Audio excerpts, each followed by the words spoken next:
Episode number 85. హితబోధ నిర్వహించే ఈ ప్రశ్నోత్తరాల లైవ్ కార్యక్రమాన్ని యూట్యూబ్ ద్వారాను అలాగే జూమ్ మాధ్యమం ద్వారాను వీక్షిస్తున్న వీక్షకులందరికీ యేసు ప్రభు వారి శ్రేష్టమైన నామంలో శుభం. ప్రతి మంగళవారం లాగానే ఈ మంగళవారం కూడా ఈ రీతిని కార్యక్రమాన్ని జరిగించుకునే కృపను ధన్యతను ప్రభు మనకి ఇచ్చినందుకు ప్రభువును స్తుతిస్తూ ఈ రోజు ఈ కార్యక్రమంలో ఆయన సహాయాన్ని వేడుకుంటూ చిన్న ప్రార్థనతో ప్రారంభించుకున్నాం. దయచేసి వీక్షకులంతా నాతో పాటు ప్రార్థనలో ఏకీభవించాలని మనం చేస్తున్నాం. పరిశుద్ధ మహోన్నత దయగల తండ్రి, ప్రేమగల మా ప్రభు, కృపగల నాయన, మరొక మంగళవారం ఈ రీతిన ఈ ప్రశ్నోత్తరాల కార్యక్రమంలో పాల్గొనే కృపనిచ్చినందుకు వందనాలు. ఈ కార్యక్రమం అంతా సజావుగా జరిగించుకోవడానికి అనేక ఎపిసోడ్లుగా మీరు ఎంతగానో సహాయం చేస్తూ వస్తున్నారు. అనేకులు వారి ప్రశ్నలను నివృత్తి చేసుకోవడానికి, సమస్యలకు పరిష్కారం తెలుసుకోవడానికి, దేని గురించైనా అసలు వాక్యం ఏం చెప్తుంది అని అడిగి ప్రభువా మరి వాక్యానుసారమైన జవాబులు పొందుకోగలటానికి ఈ వేదికను మీరు వాడుకుంటూ ఉన్న రీతిని బట్టి మీకు నుండి కృతజ్ఞతలు వందనాలు చెల్లిస్తున్నాము. ఈ రోజు కార్యక్రమంలో కూడా ప్రభు మీ సహాయం కొరకు వేడుకుంటున్నాము. దేవు గారిని మీ హస్తాలకు అప్పగిస్తున్నాము. మీ జ్ఞానం చేత నింపి దేవా మీరే వాడుకుంటున్నామని, మీరు మాత్రమే మహిమ పొందమని, ప్రశ్న అడగడానికి సిద్ధపడి వస్తున్న వారందరినీ కూడా ప్రభు చక్రవర్తి సిద్ధపడి త్వరగా జాయిన్ అవ్వగలడానికి కృప చూపించు. ఈ కార్యక్రమాన్ని తర్వాత యూట్యూబ్ లో వీక్షించిన వారందరికీ కూడా ఈ ప్రశ్నోత్తరాలన్నీ కూడా దీవెనకరంగా ఆశీర్వాదకరంగా ఉన్నట్టు సహాయం చేయండి. యేసు నామమున ఆస్వాదించి ప్రార్థించి పెట్టుకుంటున్నాము తండ్రి. ఆమేన్. వివి గారు, good evening.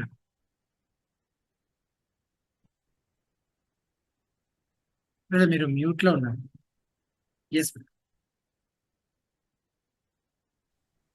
Brother Yashwant, good evening. వీక్షకులందరికీ ప్రభువైన యేసుక్రీస్తు నామములో వందనాలు. ఎస్ ప్రతి వారం లాగానే ఈ వారం కూడా కొన్ని క్విక్ ఇన్స్ట్రక్షన్స్ తోటి మనం ప్రారంభించుకున్నాం. ముందుగా ప్రశ్న అడగాలనుకునేవారు ఏం చేయాలి? ప్రశ్న అడగాలనుకునేవారు మీరు ఒకవేళ ఈ కార్యక్రమాన్ని యూట్యూబ్ లైవ్ ద్వారా వీక్షిస్తున్నట్లయితే లైవ్ పక్కనే ఉన్న లైవ్ చాట్ లో మీ ప్రశ్న టైప్ చేసి పోస్ట్ చేయొచ్చు. మధ్య మధ్యలో మేము లైవ్ చాట్ క్వశ్చన్స్ కూడా తీసుకుంటూ ఉంటాం. లేదు విభు గారు నేరుగా మీ ప్రశ్న అడగాలనుకుంటే అదే లైవ్ చాట్ లో జూమ్ కి సంబంధించిన link, user ID, password pin చేసి ఉంచడం జరిగింది. ఆ లింక్ ద్వారా లేదా ఆ డీటెయిల్స్ ద్వారా మీరు జూమ్ లో జాయిన్ అయ్యి నేరుగా విభు గారిని మీ ప్రశ్న అడగచ్చు. లేదండి మాకు అసలు లైవ్ చాటే కనిపించట్లేదు అనుకోవాలి మీరు అంటున్నట్లయితే అప్పుడు మీరు బహుశా హితబోధ యూట్యూబ్ ఛానల్ ని సబ్స్క్రైబ్ చేసుకుని ఉండవచ్చు. సో ముందుగా యూట్యూబ్ సర్చ్ బాక్స్ లో హితబోధ అని టైప్ చేస్తే హితబోధ యూట్యూబ్ ఛానల్ కనిపిస్తుంది.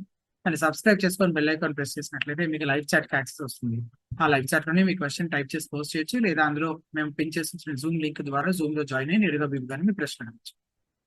అలాగే ప్రశ్నలు అడిగేవారు జ్ఞాపకం ఉంచుకోవాల్సిన మరికొన్ని విషయాలు ఏంటంటే, మీ ప్రశ్న సూటిగా క్లుప్తంగా ఉంచడానికి ప్రయత్నించండి. ఇంకా ఏమైనా వివరాలు కావాలంటే విభు గారు అడిగి తెలుసుకుంటారు. అదే అంశానికి సంబంధించి అయితే ఇంకొక ఫాలోఅప్ క్వశ్చన్ అడగడానికి మీకు అవకాశం ఉంటుంది. పూర్తిగా వేరే అంశానికి సంబంధించి అయితే చివరిలో సమయాన్ని బట్టి మీకు అవకాశం ఇవ్వడం జరుగుతుంది.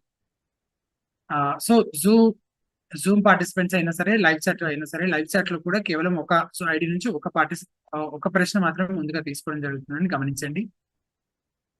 అండ్ లైవ్ లో పార్టిసిపెంట్స్ ఏ క్రమంలో అయితే ప్రశ్న అడుగుతున్నారు, జూమ్ లో ఏ క్రమంలో అయితే పార్టిసిపెంట్స్ జాయిన్ అవుతున్నారు, అదే క్రమంలో మీ ప్రశ్న తీసుకోవడం లేదా మీకు ప్రశ్న అడగడానికి అవకాశం ఇవ్వడం జరుగుతుంది. సో మీరంతా వచ్చేంత వరకు మీరు వేచి ఉండాలని మనవి. అండ్ జూమ్ పార్టిసిపెంట్స్ ముఖ్యంగా గమనించాల్సిన విషయం, మీరు ప్రశ్న అడగడం విభు గారు జవాబు చెప్పడం పూర్తయిపోతే కనుక మీరు జూమ్ నుంచి లీవ్ అయిపోయి యూట్యూబ్ ద్వారా ఈ లైవ్ ప్రసారాన్ని వీక్షించాలని మనవి. మీరు జూమ్ లోనే ఉన్నారంటే ప్రశ్న అడగడం కోసం ఉన్నారని మేము భావిస్తాం కనుక ఆ కన్ఫ్యూజన్ అవాయిడ్ చేయడం కోసం మాతో సహకరించాలని మనవి చేస్తూ ఈ రోజుటి కార్యక్రమాన్ని మనం ప్రారంభించుకుందాం. ఇజ్రాయెల్ రాజు అనే ఐడి నుంచి జాయిన్ అయినటువంటి మీరు అన్మ్యూట్ చేసుకొని మీ పేరు, మీ ఊరు చెప్పి పరిచయం చేసుకొని మీ ప్రశ్న అడగచ్చు. వందనాలన్న. నా పేరు ఇజ్రాయెల్ రాజు, నేను తాడేపల్లి గురించి మాట్లాడుతా ఉన్నాను.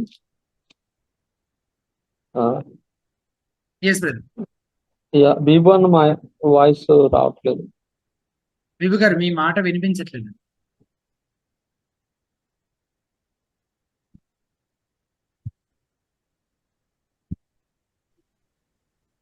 నేను అడిగాను అంటే అన్న వాయిస్ వినపడట్లేదు, కానీ నా క్వశ్చన్ వినపడతా ఉంటే నేను అడుగుతాను ఈ లోపు ఏదన్నా. అంటే ఒక్క నిమిషం బ్రదర్, కన్ఫర్మేషన్ తీసుకుందాం. Can you hear me now, brother? Yes. Now it's okay. Right. Yeah, sorry, there was some problem with the country. Brother Israel, thank you so much for joining. We are very happy. Right అన్న. నా ప్రశ్న ఏంటంటే, 1 Timothy పత్రిక 1వ అధ్యాయము 3వ వచనం నుండి 11 వరకు ఉన్న వచనాల్లో ఇక్కడ పౌలు అబద్ధ బోధకులను గురించి ఆ తిమోతికి హెచ్చరిస్తూ అలాంటి వాళ్ళని సరి చేయమని కానీ కొంతమందిని లక్ష్య పెట్టొద్దు కానీ చెప్తూ ధర్మశాస్త్రం గురించి మాట్లాడుతున్నాడు అన్న. 6వ వచనం నుండి మాట్లాడుతూ ఇక్కడ నేను చదువుతున్నాను. కొందరు లేదా 5 నుండి నేను మాట్లాడుతున్నాను. ఉపదేశానుసారం ఏమనగా పవిత్ర హృదయం నుండి, మంచి మనస్సాక్షి నుండి, నిష్కపటమైన విశ్వాసం నుండి కలుగు ప్రేమయే. కొందరు వీటిని మానుకుని తొలగిపోయి తాము చెప్పు వాటినైనను నిశ్చయమైనట్టు రూఢిగా పలుకు వాటినైనా గ్రహింపకపోయినను ధర్మశాస్త్రోపదేశకులై ఉండగోరి నిష్ప్రయోజనమైన ముచ్చటలకు తిరిగి ఆయనను శ్రీమంతులకు దేవుడు నాకు అప్పగించిన ఆయన మహిమగల సువార్త ప్రకారము ధర్మశాస్త్రము ధర్మ విరోధులకును, అవిధేయులకును, భక్తిహీనులకును, పాపిష్టులకును, అపవిత్రులకును, మతదోషకులకును, పితృహంతకులకును, మాతృహంతకులకును, నరహంతకులకును, వ్యభిచారులకును, పురుష సంయోగులకును, మనుష్య చోరులకును, అబద్ధికులకును, అప్రమాణికులకును, హితబోధకు విరోధి అయిన వాడు మరి ఎవడైనా నుండి ఎడల అట్టి వానికి నియమింపబడిను గాని నీతిమంతునికి నియమింపబడలేదని ఎవడైనా ఎరిగి ధర్మానుకూలముగా దానిని ఉపయోగించిన ఎడల ధర్మశాస్త్రం మేలైనదని మనం ఎరుగుదుము. ఈ ప్యాసేజ్ నుండి కొంతమంది దీన్ని యాంటీనోమినిజం కి ఆ టైప్ ఆఫ్ ప్రీచింగ్ కి ఉపయోగిస్తారు. అంటే లాస్ట్ లో ఏదైతే చెప్పబడిందో ఇవి నీతిమంతునికి నియమించబడలేదు, ధర్మశాస్త్రం అనేది నీతిమంతులకి నియమించబడలేదు, విశ్వాసం వలన నీతిమంతులం కనుక మనకి ధర్మశాస్త్రం సంబంధం లేదు అని అన్నప్పుడు 10 ఆజ్ఞలతో కూడా సంబంధం లేదు అనే దాన్ని తీసుకొస్తున్నారు. కానీ ఇక్కడ ఏంటంటే ఇది నీతిమంతునికి నియమించబడలేదు కానీ ధర్మానుకూలంగా దాన్ని ఉపయోగిస్తే ధర్మశాస్త్రం మేలైనదని మాట్లాడుతున్నాడు. అవును, దీన్ని మనం ఎలా అర్థం చేసుకోవాలని? అంటే బ్రదర్, పాపానికి నిర్వచనం ఎప్పుడు కూడా ఆజ్ఞాతిక్రమమే పాపం. ఫస్ట్ మనం గుర్తుపెట్టుకోవాల్సింది ఎప్పుడు కూడా. సో మరి కృప విస్తరిస్తుందని చెప్పి మనం పాపంలో నిలిచి ఉందామా అట్లా అనరాదు అని అంటున్నాడు రోమిలకు రాసిన పత్రిక. అంటే అంటే కృపని ఎప్పుడు కూడా కామాతురత్వానికి అవకాశంగా వాడుకోవడానికి లేఖనాలు అనుమతించలేదు. యాంటీనోమినిజం అంటే అదే వాస్తవానికి. అంటే ఇంకా మనము నీతిమంతులుగా తీర్చబడడానికి మన క్రియలేమి పరిగణలోనికి రావు కాబట్టి ఇక మనము నీతిమంతులుగా తీర్చబడిన తర్వాత కూడా క్రియలతో మనకు పని లేదు, ధర్మశాస్త్రంతో మనకు పని లేదు అనే వాదన యాంటీనోమినిజం అనే దుర్బోధలో ఉన్నటువంటి కోర్ టీచింగ్ యాక్చువల్లీ. అయితే ఇక్కడ మీరు చదివినటువంటి వాక్య భాగంలోనే చాలా క్లియర్గా అర్థమవుతా ఉంది కదా బ్రదర్. అంటే ధర్మశాస్త్రం ఎవరి కోసం నియమించబడిందో ఒక లిస్ట్ చెప్తున్నాడు. అవునండి. అయితే నీతిమంతులుగా తీర్చబడ్డామని చెప్తూ ఒకవేళ ఎవరైనా వ్యభిచారులుగా, చోరులుగా, అనీతిమంతులుగా అక్కడ చెప్పబడినటువంటి జాబితాలో ఉన్నటువంటి ఏదైనా చేస్తూ ఒకవేళ మేము నీతిమంతులుగా తీర్చబడ్డాము కాబట్టి ధర్మశాస్త్రంలో ఉన్నటువంటి ఆ నిషేధాలు ఏవి మాకు వర్తించవు అని చెప్తున్నారు అంటే వాళ్ళు వాస్తవానికి కృపను కామాతురత్వానికి వినియోగించుకుంటారు. కాబట్టి ఇది అంటే ఎవరైతే ధర్మశాస్త్ర విరోధంగా నడుచుకుంటున్నారో వాళ్ళని నియంత్రించడానికి ధర్మశాస్త్రం ఇవ్వబడింది అని చెప్పినప్పుడు అది నీతిమంతులకు కూడా వర్తిస్తుంది. ఎందుకంటే నీతిమంతులుగా తీర్చబడినటువంటి వారు నిజంగా వాళ్ళు ఏ నీతినైతే పొందారో దానికి అనుగుణంగా జీవించాలి. దానికి అనుగుణంగా జీవించడానికి అవసరమైనటువంటి నియమము ధర్మశాస్త్రమే బోధిస్తుంది. నియమాలన్నీ కూడా ధర్మశాస్త్రంలోనే ఉన్నాయి. ఏ నీతిని యేసుక్రీస్తు ప్రభు తృప్తిపరచాడు అంటే ధర్మశాస్త్రం కోరినటువంటి నీతినే కదా యేసుక్రీస్తు ప్రభు తృప్తిపరిచింది. ఏ నియమాన్ని బట్టి మనల్ని పరిశుద్ధాత్మ ఈరోజు పరిశుద్ధపరుస్తున్నాడు అని అంటే ధర్మశాస్త్రం కోరినటువంటి ఆ పరిశుద్ధ జీవితం వైపుకి మనల్ని నడిపించేటటువంటి పరిశుద్ధత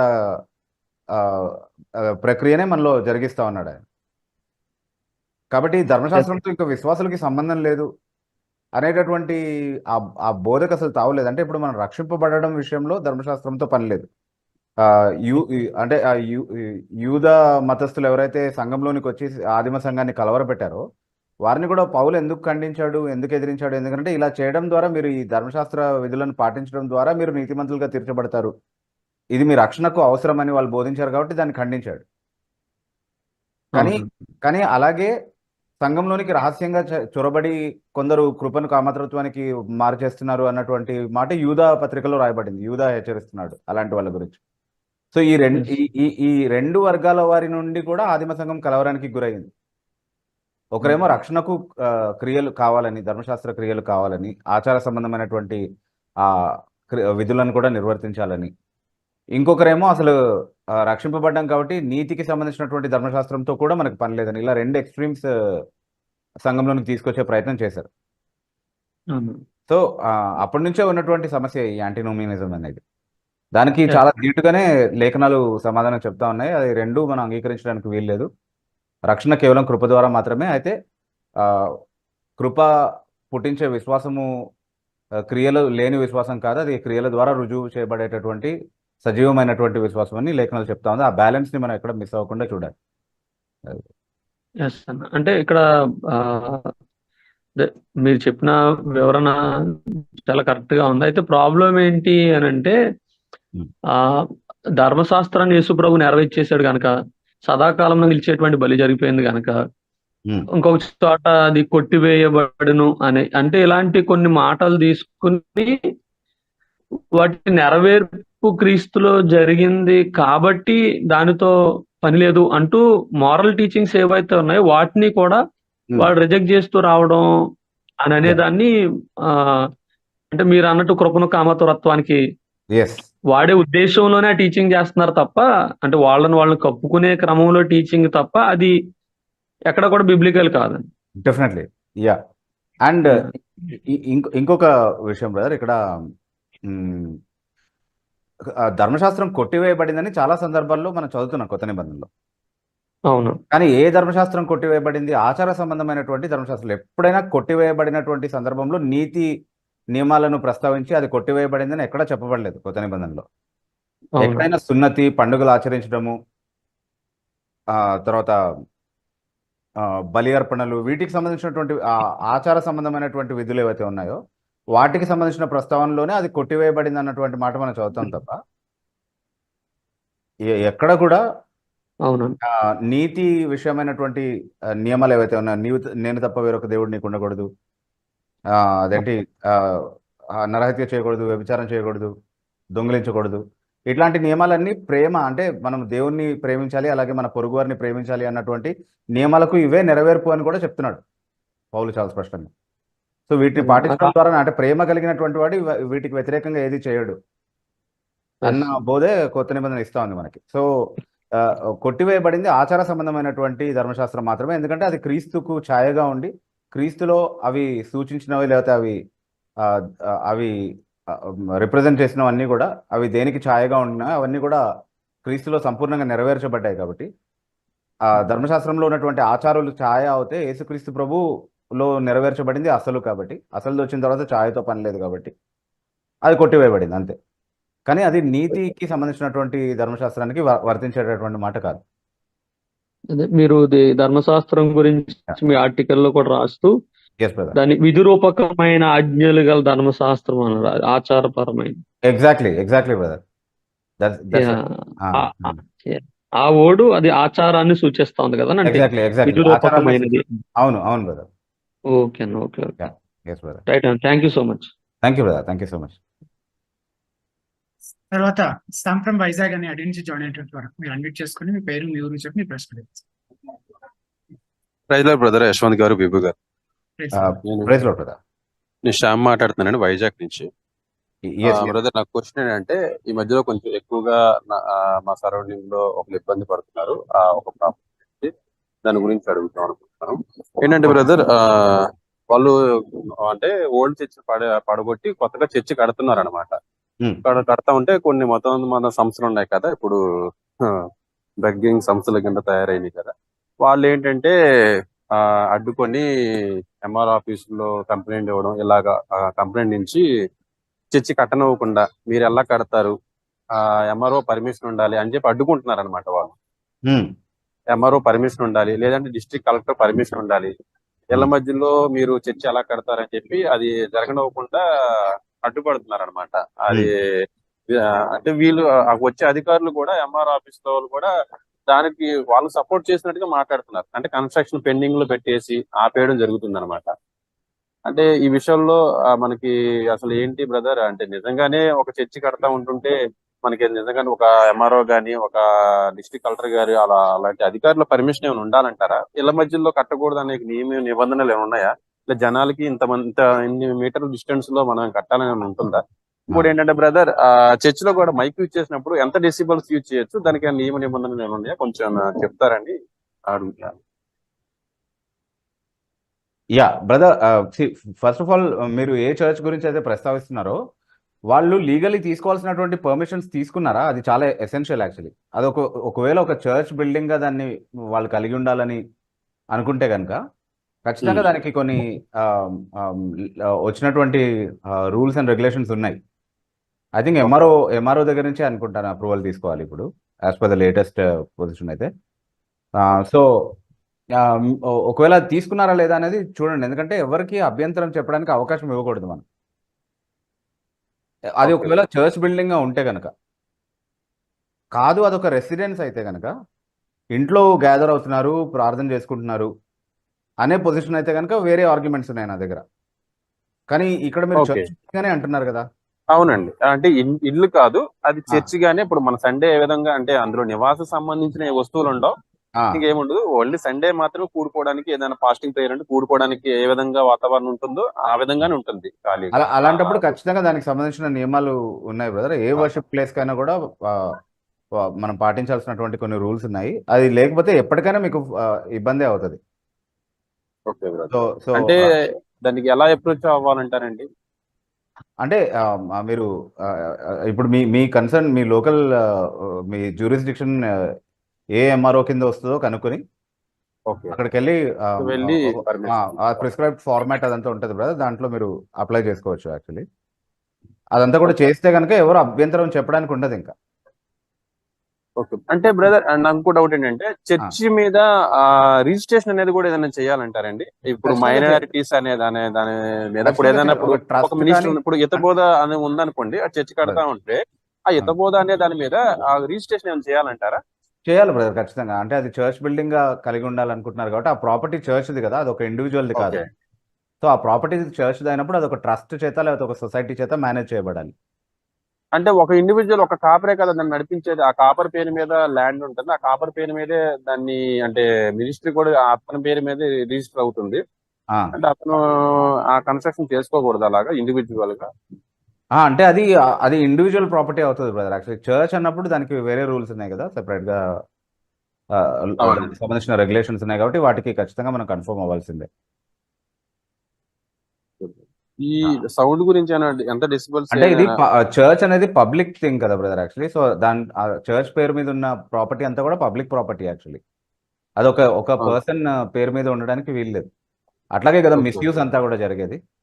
అంటే అందరూ తీసుకొచ్చి ఇచ్చే కానుకలు కదా వాటికి, ఆ చర్చ్ మెయింటెనెన్స్ కి వినియోగించింది కాబట్టి ఇట్స్ ఎ పబ్లిక్ అఫేర్ యాక్చువల్గా. దానికి సంబంధించినటువంటి రెగ్యులేషన్స్ కి మనం కట్టుబడి ఉండాలి కాబట్టి ఒక ట్రస్ట్ కానీ ఒక సొసైటీ కానీ ఖచ్చితంగా ఉండాలి. ఒక మినిస్ట్రీకి రిజిస్ట్రేషన్ ఉండాలి, అలాగే చర్చ్ కన్స్ట్రక్షన్ చేస్తే చర్చ్ కన్స్ట్రక్షన్ కూడా కన్సర్న్ మెంబర్ ఆఫీస్ లో పర్మిషన్ తెచ్చుకోవాలి. ఎస్ బ్రదర్, దానికి కావాల్సినటువంటి పర్మిషన్స్ ఉంటాయి, ప్రొసీజర్స్ ఉంటాయి, అవన్నిటికీ కన్ఫర్మ్ అవ్వాలి మనం డెఫినెట్లీ.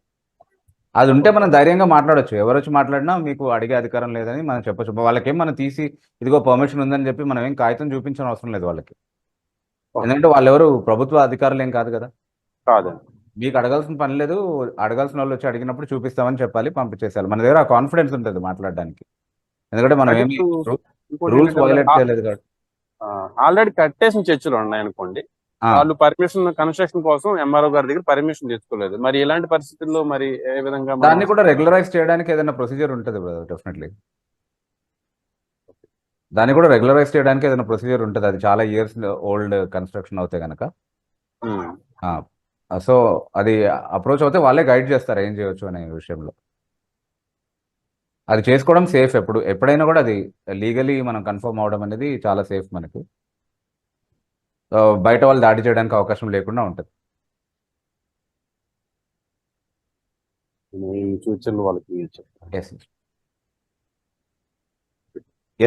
అడగొచ్చు అంటారండి?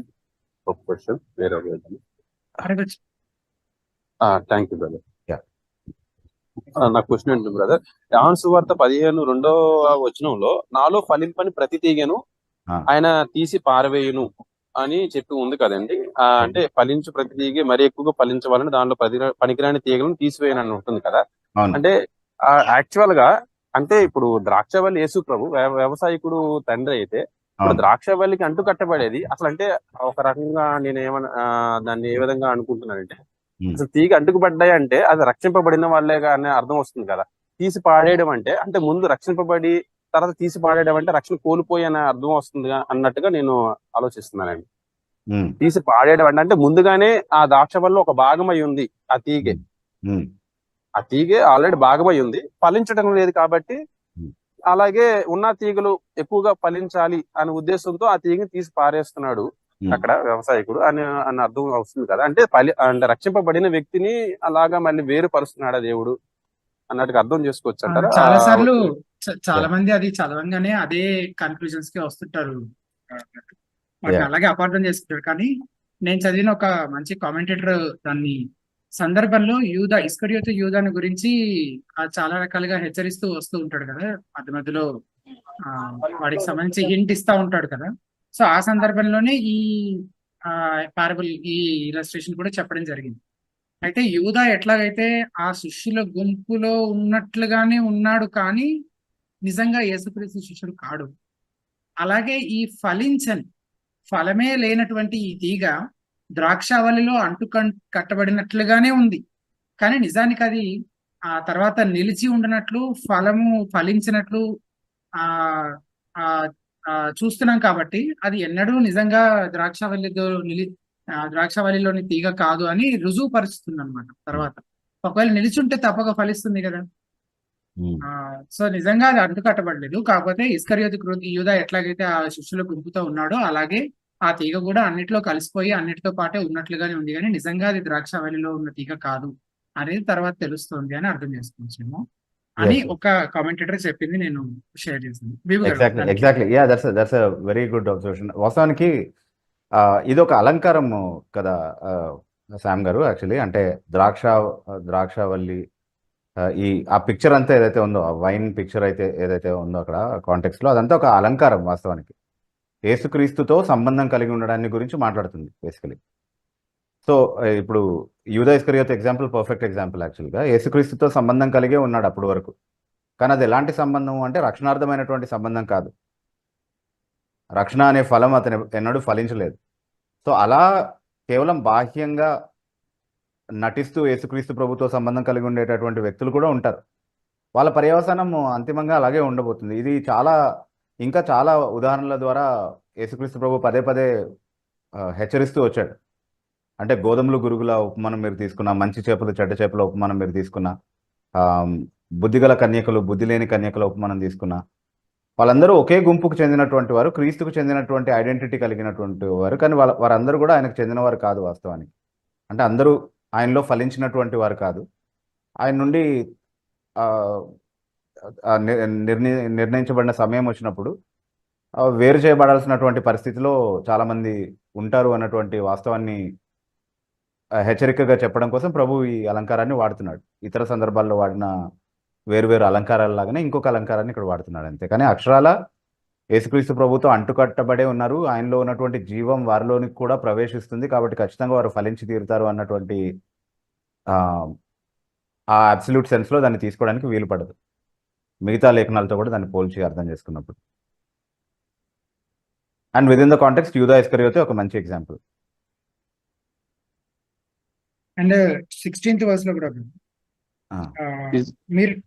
మీరు నన్ను ఏర్పరచుకోలేదు, మీరు నా పేరిట తండ్రిని ఏం అడుగుతారో అది ఆయనకు నేర్పించుకుని మీరు వెళ్ళి ఫలించుటకును మీ ఫలము నిలిచిండకు నేను మిమ్మల్ని ఏర్పరచుకున్నాను అనే మాట చదువుతున్నాను. అంటే అసలు ఏర్పరచుకున్నదే ఫలించడానికి, అంటే ఫలించని వాళ్ళు ఆయన ఏర్పాట్లో లేరు అనే భావం కూడా వస్తుంది. బ్రదర్ అంటే యాక్చువల్ గా అది చూస్తే ఆ ఫిజికల్ గా చూసినప్పుడు ద్రాక్షావల్లి అన్నప్పుడు అంటే ఆ తీగలండి ద్రాక్షావల్లికి కలిసే ఫలించినాయి కదా అప్పటి వరకు. అంటే అంటుకట్టుబడి ఉన్నట్టు ద్రాక్షావల్లితో పాటు ఉన్న ఒక భాగమే కదా నేను అంటున్నానండి. అంటే ఆ విధంగానే తీసుకోవాల్సి వస్తుంది కదా అక్కడ చదువుతున్నప్పుడు అనుకుంటున్నాను. అదే అంటే మనము అలంకారాన్ని ఎంతవరకు తీసుకుంటాము అని అంటే ఒరిజినలీ ఆ సందేశం ఎంతవరకు అనుమతిస్తుందో అంతవరకే తీసుకుంటాం అలంకారాన్ని, దానికి మించి తీసుకోవడానికి వీల్లేదు. సో బైబిల్లో ఉన్నటువంటి ఓవరాల్ సందేశం అదే, యేసుక్రీస్తు ప్రభుతో సంబంధం కలిగి ఉన్నట్టుగా ఉన్న వాళ్ళు చాలా మంది ఉంటారు, కానీ వాళ్ళు ఫలించే వాళ్ళు కాదు. ఎందుకంటే ఆయన నిజంగా ఆయనలో నిలిచి ఉండేటటువంటి తీగలు కావు అవి. కాబట్టి అంటే ఊరికనే అలా సంబంధంలోనికి వస్తారు తాత్కాలికంగా, కానీ వెళ్ళిపోతారు అల్టిమేట్లీ అనేది. Hebrews 6 కూడా ఇలాంటి ఒక ఎగ్జాంపుల్ అని చెప్పొచ్చు. హెబ్రీ పత్రిక 6వ అధ్యాయం 4 నుంచి 6 వరకు ఉన్నటువంటి ఆ వచనాల్లో ఉన్నది కూడా అట్లాంటి ఒక ఎగ్జాంపుల్ అన్నమాట. ఒకసారి వెలిగింపబడి పరలోక సంబంధమైన వరములను రుచి చూసి పరిశుధాత్మలో పాలివారై దేవుని దివ్యవాక్యంను రాబో యుగ సంబంధమైన శక్తుల ప్రభావం అనుభవించి తెలుసుకున్న తర్వాత ఆ అనుభవాలన్నీ ఉంటాయి, కానీ ఫలం ఉండదు. అదనమాట. Okay brother, thank you. Thank you. తర్వాత దినేష్ కుమార్ అనే ఐడి నుంచి జాయిన్ అయినటువంటి వారు, మీరు అన్మ్యూట్ చేసుకొని మీ పేరు, మీ గురించి మీ ప్రశ్న. Hello yes brother Dinesh. Hello brother, వినిపిస్తుందా? వినిపిస్తుంది. నాకు వినిపించట్లేదు. వినిపిస్తుందా బ్రదర్? వినిపిస్తుంది. Good evening brothers. నా పేరు దినేష్ కుమార్, నేను విశాఖపట్నం నుంచి మాట్లాడుతున్నాను. హలో బ్రదర్స్, ఇప్పుడు సాధారణంగా కొంతమంది అడుగుతుంటారు కదా, ప్రభు సువార్త వినిన తర్వాత విన్న వారికి మాత్రమే తీర్పు తీర్చబడుతుంది అని అంటారు కదా. అలాంటప్పుడు ఒకవేళ అసలు జీవితంలో సువార్త విన్న వారి పరిస్థితి ఏంటి అని కొంతమంది అడుగుతుంటారు కదా. దానికి నేను విన్నంత వరకు ఇప్పుడు మనం చెప్తాం కదా, రోమిలకు రాసిన పత్రిక 2వ అధ్యాయం 14-15 వచనాలు చెప్పినట్టు, అంటే ధర్మశాస్త్రం లేని అన్ని జనులకు ఆ 15వ వచనం ఉంటది, వారి మనస్సాక్షి వారు చేస్తున్న పనులకి సాక్ష్యం ఇస్తుంటది, తప్పని గాని తప్పు కాదని గాని దాన్ని బట్టి ధర్మశాస్త్రం వారి హృదయం రాయబడినట్టు ఉంటది అని చెప్పారు. కాబట్టి దాన్ని బట్టి వాళ్ళ మనస్సాక్షి ప్రకారం వాళ్ళకి కూడా తీర్చబడుతుంది. అంతేగాని అసలు సువార్త వినలేదన్న నెపంతో వాళ్ళకి తీర్పు తీర్చలేదని కాదు అన్నట్టుగా మనం ఆన్సర్ చేస్తాం. అయితే అయినప్పటికీ నాకు ఇంకొక క్వశ్చన్ ఎక్కడ వచ్చిందంటే, ఇప్పుడు 2 Thessalonians అంటే 1వ అధ్యాయము 7-8 వచనాల్లో అక్కడ దేవుని ఎరగని వారికి మరియు ప్రభు సువార్త లోబడిన వారికి ప్రతిదానం చేయనప్పుడు అని అంటాం. అంటే those who have no knowledge of God అని కూడా ఉంటుంది అక్కడ. దేవుని ఎరగని వారికి అందరికీ అక్కడ అవుట్ రైట్ గా ప్రతిదండం చేసినట్టుగా అనిపిస్తుంది కదా. అందుకని క్వశ్చన్ అది అక్కడ వారికి మనస్సాక్షి ఉంది అనే ఛాన్స్ ఉండదా అని. అంటే యాక్చువల్లీ దానికి సేమ్ ఎక్స్ప్లెనేషన్ వస్తుంది బ్రదర్ దినేష్. ఏంటి అని అంటే, సువార్త ఎరగని వారికి అని లేదు అక్కడ, వాస్తవానికి దేవుని ఎరగని వారికి అని చెప్తా ఉన్నాడు. So it comes back to the same thing అనమాట. అంటే రోమిలోకి రాసిన పత్రిక 1వ అధ్యాయం 18వ వచనంలో దేవుని గురించి తెలియసఖ్యమైనది ఏదో అది వారికి విషదం చేయబడింది ప్రకృతి ద్వారా, అయినప్పటికీ వారు దేవుడిని దేవుడిగా ఆరాధించకుండా సృష్టిని ఆరాధించడానికి ఇష్టపడ్డారు. అవన్నీ కూడా వస్తాయన్నమాట. The same thing. అదే ఎక్స్ప్లెనేషన్ అప్లై అవుతుంది ఇక్కడ కూడా.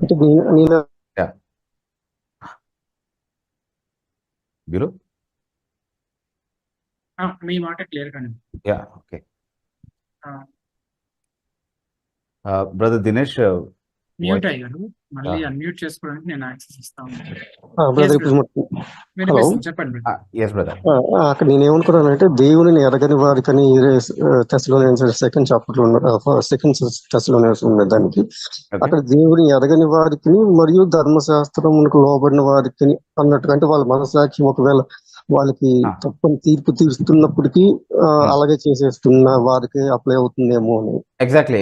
అంటే ఇప్పుడు సేమ్ లాంగ్వేజ్ రోమా పత్రిక, అంటే మనం దాన్ని కంపేర్ చేసి అర్థం చేసుకుంటున్నాం కాబట్టి సేమ్ లాంగ్వేజ్ యూదులకి అన్యులకి, లేకపోతే సున్నతి పొందిన వారికి సున్నతి లేని వారికి అన్నటువంటి అదే లాంగ్వేజ్ రోమిలకు రాసిన పత్రిక మొదటి 2-3 అధ్యాయాల్లో కూడా మనం అదే చూస్తా ఉన్నాం. మొదట యూదునికి, తర్వాత అన్యునికి అన్నటువంటి మాట. అంటే దేవుని ఎరిగిన వారు ఎవరు అని అంటే యూదులు, ఎందుకంటే వారికి ధర్మశాస్త్రం ఇవ్వబడింది.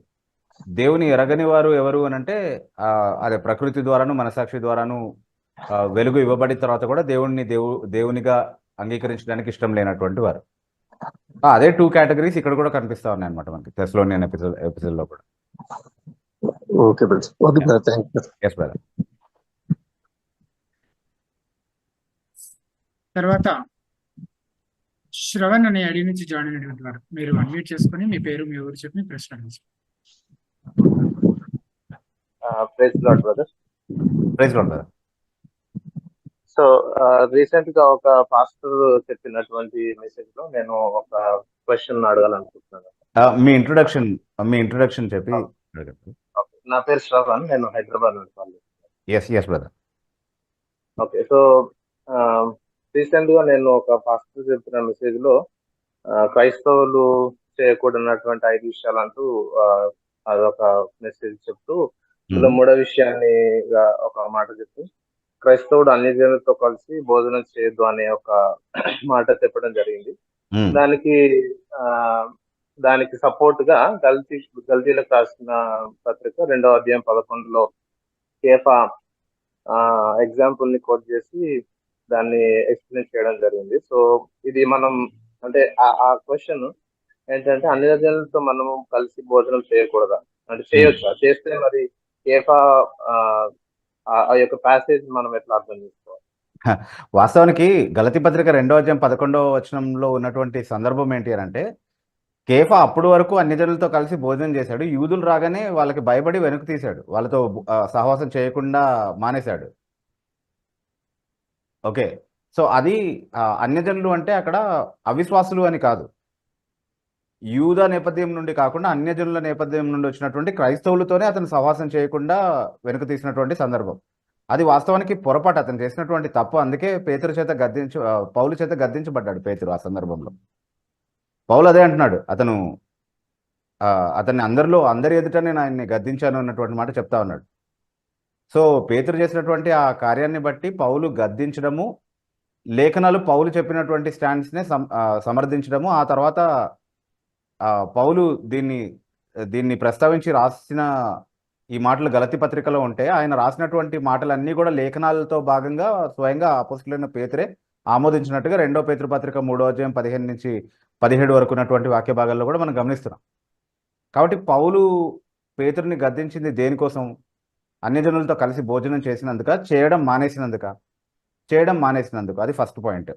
సెకండ్ పాయింట్ ఏంటి అంటే, ఇక్కడ ప్రస్తావించబడినటువంటి అన్యజనులు ఆ పాస్టర్ గారు చెప్తున్నటువంటి అన్యజనులు కాదు. ఆ పాస్టర్ గారి దృష్టిలో అన్యజనులు అంటే బహుశా అవిశ్వాసులు అయి ఉండొచ్చు, అవిశ్వాసులతో కలిసి భోజనం చేయకూడదు అన్నటువంటి ఉద్దేశంతో ఆయన చెప్తుండొచ్చు. కానీ ఈ సందర్భంలో ప్రస్తావించబడినటువంటి అన్యజనులు అవిశ్వాసులు కాదు, విశ్వాసులైనటువంటి అన్యజనులు, అంటే యూదేతరులైనటువంటి అన్యజనుల గురించి మాట్లాడుతున్న సందర్భంలో.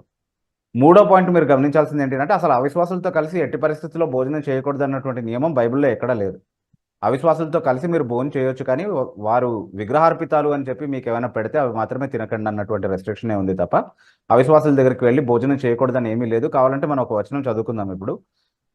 1 కొరింథీ పత్రిక 10వ అధ్యాయం, యశ్వంత్ గారు కానీ శ్రవణ్ గారు కానీ ఎవరికి అందుబాటులో ఉంటే వాళ్ళు తొందరగా తీసి చదవచ్చు. 1 కొరింథీ పత్రిక 10వ అధ్యాయం 27వ వచనం నుండి ఒకసారి చదివితే మనకి పొజిషన్ చాలా క్లియర్గా అర్థమవుతుంది. అవిశ్వాసులలో ఒకడు మిమ్మల్ని విందులకు పిలిచినప్పుడు వెళ్ళుటకు మీకు మనస్సు ఉండిన ఎడల మీకు వడ్డించినది ఏదో దాని గురించి మనస్సాక్షి నిమిత్తం ఏ విచారణయు చేయక తిరుడి.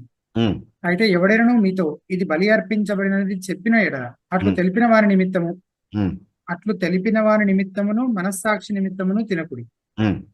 మనస్సాక్షి నిమిత్తమునగా నీ సొంత మనస్సాక్షి నిమిత్తము కాదు, ఎదుటివాని మనస్సాక్షి నిమిత్తమే ఇలాగ చెప్పుచున్నాను. Okay, so there is the point. అంటే అవిశ్వాసులతో వెళ్ళి భోజనం చేయొచ్చు అంటున్నాడా, చేయకూడదు అంటున్నాడా? ఈ వచనం ప్రకారం మనం ఆలోచిస్తే కొన్ని మినహాయింపులు, కొన్ని రెస్ట్రిక్షన్స్తో, కొన్ని పరిమితులతో మీరు వెళ్ళి చేయొచ్చు భోజనం, వాళ్ళతో సహవాసంలో ఉండొచ్చు అని చెప్తున్నాడు.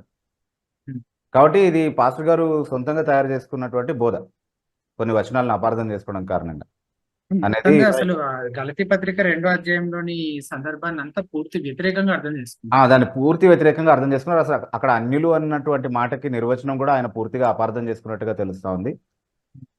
అంటే పాస్టర్ చెప్పారు. శ్రవణ్ గారు, మీరు అది ప్రస్తావించడం మంచిదైంది ఈ ప్రశ్న. అంటే చాలా మందికి ఉన్నటువంటి మిస్అండర్స్టాండింగ్ క్లియర్ చేయడానికి ఉపయోగపడుతుంది. కానీ పాస్టర్ చెప్పినంత మాత్రాన వాక్యాన్ని పరిశీలించకుండా ఏది అంగీకరించకూడదు మనం అనేది చాలా స్పష్టంగా ఇక్కడ అర్థమవుతా ఉంది. పాస్టర్ అని పేరు పెట్టుకున్న ప్రతి ఒక్కరికి జ్ఞానం ఉండాల్సిన అవసరం లేదు కదా, వాక్య జ్ఞానం తెలిసి ఉండాల్సిన అవసరం లేదు కదా. ఇలాంటి బోధలు చేసే పాస్టర్లు చాలా మంది ఉన్నారు. నేను చాలా మందిని ఎదుర్కొన్నాను నా ministry ఎక్స్పీరియన్స్లో.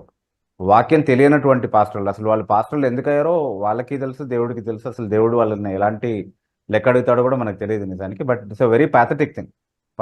There are pastors who don't know God's word. వాళ్ళ దగ్గర మనం వాక్యం వినకుండా వాళ్ళు చెప్పే ప్రతిదీ కూడా మనం పరిశీలించి ఆ తర్వాత అంగీకరించే వారిగా మనం ఉండాలి.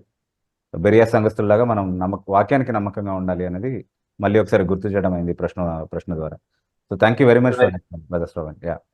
Just one thing I would like to add. అంటే Yeah. బేసికలీ నేను అబ్జర్వ్ చేసింది ఏంటంటే స్ట్రిక్ట్ గా బైబిల్ ని పాటించడం, లేకపోతే ఎక్కువ దేవుణ్ణి ఇంకా నేను ఫాలో అవుతున్నా అని చూపించడానికి ఇట్లాంటి కొన్ని టీచింగ్స్ వస్తున్నట్టుగా పాస్టర్స్ అది చూపించుకోవడానికి అంటే నేను ఇట్లాంటి ఏంటి ట్రెండ్ లేకపోతే ఇట్లాంటి టీచింగ్ నేను చర్చ్కి ఇస్తున్నాను, తర్వాత చర్చ్ ని నేను ఆ విధంగా స్ట్రిక్ట్ గా ఫాలో చేయించడానికి నేను ఇట్లాంటి చేస్తున్నాననే ఒక ఫీలింగ్ తో కూడా ఇట్లాంటి టీచింగ్స్ వస్తున్నట్టుగా నాకు అనిపించింది అన్న. అంటే సమస్య, ఎస్ బ్రదర్ శ్రవణ్, సమస్య ఏంటి అంటే they want be more strict than God. దేవుని కంటే ఎక్కువ స్ట్రిక్ట్ గా ఉండాలని చూస్తున్నారు వాళ్ళు.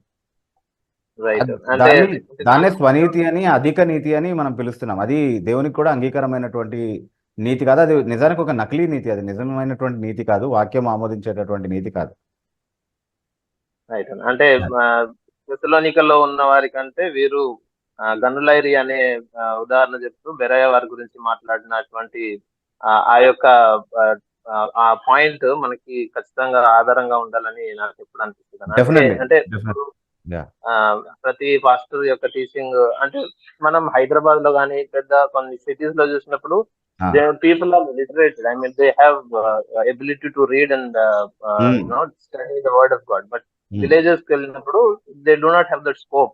సో అక్కడ ఏది చెప్తే అదే విన్నట్టుగా అట్లాంటి పరిస్థితులు కూడా నేను గమనించాను. సో అది కూడా ఒక మేజర్ కన్సర్న్. మీరు రైజ్ చేస్తున్న కన్సర్న్ చాలా జెన్యూన్. ఏంటి అని అంటే రూరల్ ఏరియాస్ లో హెల్దీ చర్చెస్ ప్లాంట్ చేయబడడం అనేది, బైబిల్ తెలిసినటువంటి పాస్టర్లు వారికి కాపర్లుగా ఉండి వారిని ప్రభు దగ్గరికి నడిపించడం అనేది చాలా అరుదుగా ఉంది. కాబట్టి మినిస్ట్రీ ఫోకస్ ఎటువైపు ఉండాలి అనేది కూడా సూచిస్తూ ఉంది నిజానికి. ఇది అంటే మాకు బాగా సౌకర్యాలు ఉన్నాయి, వాక్యం తెలుసుకునే అవకాశాలు ఉన్నాయని అనుకునేటటువంటి సంఘాలన్నీ కూడా ఇనిషియేటివ్ తీసుకొని అట్లీస్ట్ ఒక్క రూరల్ ఏరియాకైనా అవుట్రీచ్గా వెళ్ళి అక్కడ ఒక హెల్దీ చర్చ్ ప్లాన్ చేసి ఒక ప్లాట్ఫామ్ అక్కడ ప్రొవైడ్ చేయడం అనేది, దేవుని వాక్యాన్ని సరిగా నేర్చుకోవడానికి ఒక అవకాశాన్ని అక్కడ ఉన్నటువంటి ప్రజలకి కల్పించడం అనేది ఖచ్చితంగా ఇనిషియేటివ్గా చేయాల్సినటువంటి అవసరం ఉంది అనేది తెలుస్తూ ఉంది. So it's very important that we must be a part of a healthy church. ఒక ఆరోగ్యకరమైనటువంటి సంఘంలో సభ్యులుగా మనం ఉండడము, అలాగే వాక్యాన్ని తెలిసినటువంటి ఒక కాపరి చేత లేదా సంఘ పెద్దల చేత మనం నడిపించబడడం అనేది చాలా అవసరం. అది లేఖనాలు బోధించేటటువంటి నియమం. అది చాలా స్థలాల్లో అరుదుగా కనబడతా ఉంది ఈ దినాల్లో. ఇలాంటి బోధలన్నీ రావడానికి కూడా అదే కారణం వాస్తవానికి. Thank you brother. తర్వాత మైకేల్ అరుణ్ అనే ఐడి నుంచి జాయిన్ అయినటువంటి వారు, మీరు అన్మ్యూట్ చేసుకొని మీ పేరు, మీ ఊరి చెప్పి మీ ప్రశ్న అడగండి. Praise Lord uncle. Praise Lord అన్న. Brother Michael. Actually I'm Arun Michael from Delhi. ఇంతకుముందు కూడా చాలా వచ్చాను. యాక్చువల్లీ బ్రదర్ ఏం లేదు, యాక్చువల్లీ ఇందాక నా ముందు మాట్లాడిన బ్రదర్ ఒక క్వశ్చన్ అడిగారు కదా, సో దానికి రిలేటెడ్ అనమాట actually. So I'm basically from brother and denomination. ఎక్కువ చిన్నప్పటి నుంచి like when I was my parents are also one to brother and only. ఈ actually world wide brother and history గురించి నేను సెర్చ్ చేస్తూ ఉన్నప్పుడు కొన్ని ఎక్స్క్లూజివ్ బ్రదరన్, లోనే రెండు ఇంకొక శాఖ అనమాట ఎక్స్క్లూజివ్ బ్రదరన్ లో. ఆ ఎక్స్క్లూజివ్ బ్రదరన్ వాళ్ళు మన కేరళలోను కొన్ని చోట్ల నార్త్ ఇండియాలో అక్కడక్కడ ఉన్నారు. ఎక్కువ ఆస్ట్రేలియా, ఇంగ్లాండ్ అక్కడ చోట్ల ఉన్నారు అనమాట. వాళ్ళ యొక్క క్యారెక్టరిస్టిక్ అని చెప్పినట్టు ఇందాక నేను చెప్పినట్టే ఏంటి అనిలతో కలిసి భోజనం చేయకూడదు, ఆ డాక్టర్ వాళ్ళ ఆ యొక్క విషయాన్ని చాలా స్ట్రిక్ట్ గా ఫాలో అవుతారు అనమాట. అదొకటి.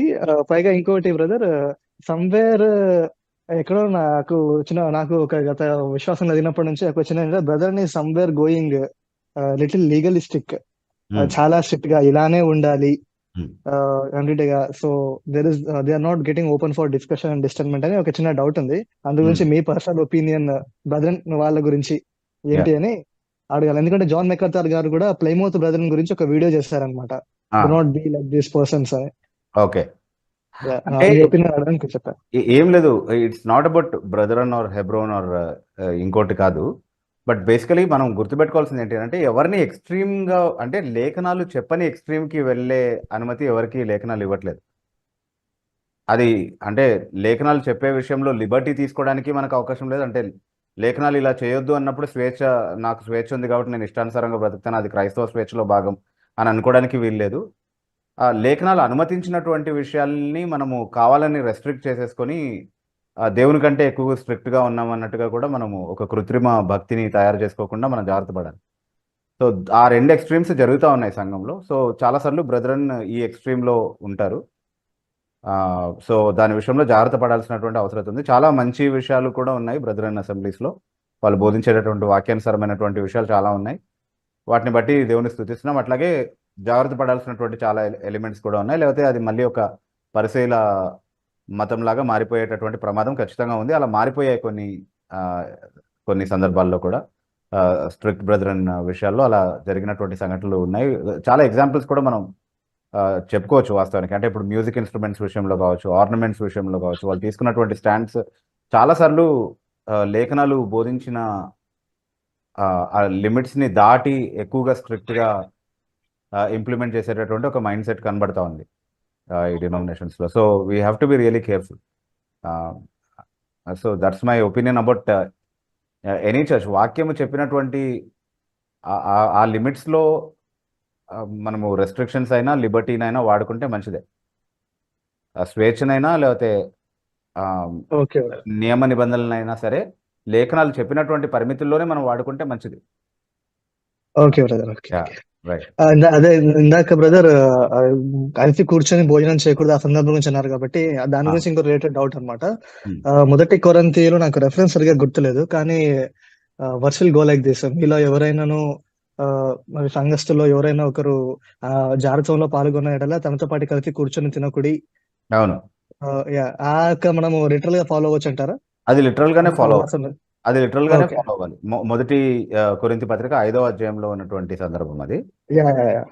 అది లిటరల్ గా, చాలా లిటరల్ గా ఫాలో అవ్వాలి. అయితే అక్కడ కూడా మనం జ్ఞాపకం ఉంచుకోవాల్సిన విషయం ఏంటి అంటే యేసుక్రీస్తు ప్రభు పాపులతోనూ వ్యభిచారులతోనూ కలిసి కూర్చుని భోజనం చేసినటువంటి సందర్భాలు ఉన్నాయి. కానీ ఎప్పుడు వాళ్ళని మారు మనసుకి ఆహ్వానిస్తూ అలాంటి అవకాశాన్ని వాళ్ళకి ఇచ్చేటటువంటి క్రమంలో వారితో సహవాసంలో ఉన్నట్టుగా మనం చూస్తా ఉన్నాం. సో ఈ రోజు కూడా ఒక పొరపాటులో ఉన్నటువంటి ఒక సహోదరుడిని కానీ ఒక సహోదరుని కానీ సత్యం వైపుకి మళ్ళీ నడిపించేటటువంటి అవకాశం ఉంటే అంత మేరకు వాళ్ళతో మనము సహవాసంలో ఉండడం అనేది లేఖనాలు అనుమతిస్తున్నటువంటి విషయమే. మనం శోధింపబడకుండా వాళ్ళని అందులోంచి బయటకు తీసుకొచ్చేటటువంటి ప్రయత్నం మనం యథార్థంగా చేయాలి అనేది గలతీ పత్రిక 6వ అధ్యాయం 1వ వచనంలో చదువుతున్నాం మనం. So we must still do that. కానీ క్రైస్తవుడు అని పిలుచుకుంటూనే ఆ పాపంలోనే కొనసాగుతున్నటువంటి ఒక వ్యక్తి, somebody who is obstinately unrepentantly continuing in that sin చెప్పిన తర్వాత కూడా అతను సంఘం నుండి వెలివేయబడతాడు. ఆ వెలివేయబడిన ప్రక్రియ జరిగిన తర్వాత మళ్ళీ ఆయన కలవడం, ఆయనతో ఉండడం అనేది అనుమతించబడలేదు లేఖనాల్లో. అంటే బ్రదర్ యాక్చువల్లీ నేను బ్రదర్ చూసింది ఏంటంటే ఎవరైనా అలాగా అలాంటి దాంట్లో ఉన్నప్పుడు so they will straightly excommunicate them అన్నమాట. అంటే ఫస్ట్ స్టెప్ ఎక్స్కమ్యూనికేషన్ కాదు ఎప్పుడు కూడా. ఓకే, ఫస్ట్ స్టెప్ ఎక్స్కమ్యూనికేషన్ కాదు. ఫస్ట్ స్టెప్ వాళ్ళని దాంట్లో నుంచి బయటికి తీసుకురావడానికే ప్రయత్నం చేయాలి. మళ్ళీ పరిశుద్ధత వైపుకి నడిపించడానికి ఒక దేవునితో ఒక మంచి సంబంధం, సంఘంతో ఒక మంచి సంబంధంలోనికి రెస్టోర్ చేసేటటువంటి రెస్టోరేషన్ మినిస్ట్రీ చేయాలి వాళ్ళ జీవితంలో. మనం దానికి వాళ్ళు అవకాశం ఇవ్వట్లేదు, వాళ్ళు అలాగే ఉంటారు. ఇంకా వాళ్ళు ఉంటే సంఘాన్నే వాళ్ళు చెడగొట్టే ప్రమాదం ఉంది, వాళ్ళు మారకపోగా ఇంకా వేరే వాళ్ళని వాళ్ళు మార్చే ప్రమాదం ఉంది అన్నటువంటి పరిస్థితి వచ్చినప్పుడు వీ షుడ్ డెఫినెట్లీ ఎక్స్కమ్యూనికేట్ దెమ్. అది చివర చేయాల్సినటువంటి పని, తొందరపడి మొదటే చేయాల్సినటువంటి పని కాదు ఎక్స్కమ్యూనికేషన్ అనేది. నేను ఈ మధ్య వింటా ఉన్నాను కొంతమందికి ఆ ఎక్స్కమ్యూనికేషన్ మేనియా ఉంది. ఏదైనా చిన్న లోపం కనబడగానే ఫస్ట్ మెంబర్షిప్ నుంచి తీసేస్తున్నారు. I don't know what that is. Some strange doctrine which the Bible never approves. అంటే ఫస్ట్ అన్యుల్ని పెళ్లి చేసుకున్నా కూడా ఎక్స్కమ్యూనికేట్ సజెస్టబుల్ అంటారా? రక్షింపబడిన అన్యులు అది రక్షింపబడిన ఏ కేసెస్ లో ఎక్స్కమ్యూనికేట్ చేయాలనేది ఒక పెద్ద different question. Yeah yeah and దానికి ఒక ప్రాసెస్ కూడా ఉంటుంది యాక్చువల్లీ. యా సో ఇంకా అన్బిలీవర్ ని పెళ్లి చేసుకున్నటువంటి వ్యక్తిని ఎక్స్కమ్యూనికేట్ చేశారు. సో మళ్ళీ అతను సంఘంలో సభ్యుడు అవ్వాలంటే ఏం చేయాలి? డైవోర్స్ చేసుకొని రావాలా? ఓకే. అంటే దాన్ని మనం అనుమతించట్లేదు, అది మంచిదని చెప్పట్లేదు, అది వాక్య వ్యతిరేకమే. ఆ వ్యక్తిని ఖచ్చితంగా గద్దించాలి. ఆ వ్యక్తి ఎగ్జాంపుల్ ఫాలో అవ్వకూడదని మన సంఘంలో ఖచ్చితంగా చెప్పాలి. డెఫినెట్లీ బహిరంగంగానే ఆ వ్యక్తి యొక్క పేరు మెన్షన్ చేసి అందరి ముందు చెప్పొచ్చు అంటారా? డెఫినెట్లీ చెప్పొచ్చు. ఓకే. అందరి అది ముందు చెప్పాలి. జరిగింది ఏదైనా అందరి ముందే చర్చించాలి. యా ఇట్స్ పబ్లిక్ థింగ్ కదా, పెళ్లి కదా అది. అవును uncle. Yeah Yeah. Yeah yeah right. ఇంకొక క్వశ్చన్ అంకుల్ లాస్ట్. యాక్చువల్లీ ఒక యూనిక్ థాట్ అన్నమాట. So one person I was talking to, ఆయన ఏం చెప్తున్నాడంటే God has a sense of humour. ఆ క్యారెక్టరిస్టిక్స్ నాకు చాలా స్ట్రేంజ్ గా అనిపించింది. సరే ఎందుకు అలా అనుకుంటున్నావు అని అడిగినప్పుడు Psalms 59:8, but Lord you laugh at them, you scoff at all the hostile nations, and Psalms 2:4. నేను అది ఫిగరేటివ్ లాంగ్వేజ్ లో to explain the sovereignty of God అలా చెప్పారు. లేదు ఆ వ్యక్తి ఏంటంటే సో ఇంటర్నెట్ లో ఈ క్రియేటివ్ మీమ్స్, క్రిస్టియన్ మీమ్స్ అనేది తయారు చేస్తూ ఉంటాడు అనమాట. So God has a sense of humour and so do I అని చెప్పుకుని తిరుగుతూ ఉంటాడు. సెన్స్ ఆఫ్ హ్యూమర్ ఏమి మనం కండెమ్ చేయాల్సిన అవసరం లేదు. హ్యూమర్ అనేది దేవుడు మనిషికి ఇచ్చినటువంటి ఒక మనిషికి ఇచ్చింది ఓకే, బట్ దేవునికి సెన్స్ ఆఫ్ హ్యూమర్ అంటే ఇప్పుడు పరిశుద్ధాత్మని దుఃఖపరచకూడదు అంటే గాడ్ ఇస్ మెలంకాలీ అని కూడా చెప్పుకోవచ్చా మనం అట్లా ఉన్నప్పుడు? సో అట్లా సో ఇట్స్ అంటే people using I mean attributing wrong things to God for want of అంతే. యా యా యా దేవుడు నవ్వుతున్నాడు అన్నప్పుడు ఏ సెన్స్ లో నవ్వుతున్నాడు? వాళ్ళ ఫాలోయింగ్ బట్టి నవ్వుతున్నాడు. That is not sense of humour. It is actually అది ఇండిగ్నేషన్, దేవుని యొక్క ఉగ్రతను సూచించేటటువంటి ఒక కాంటెక్స్ట్ కదా అది. Actually his destruction basically. Right. So yeah thank you. Naveen Kumar అని ఐడి నుంచి జాయిన్ అయ్యాడు. మీరు అన్మ్యూట్ చేసుకొని మీ పేరు మీ ఊరు చెప్పి ప్రశ్న.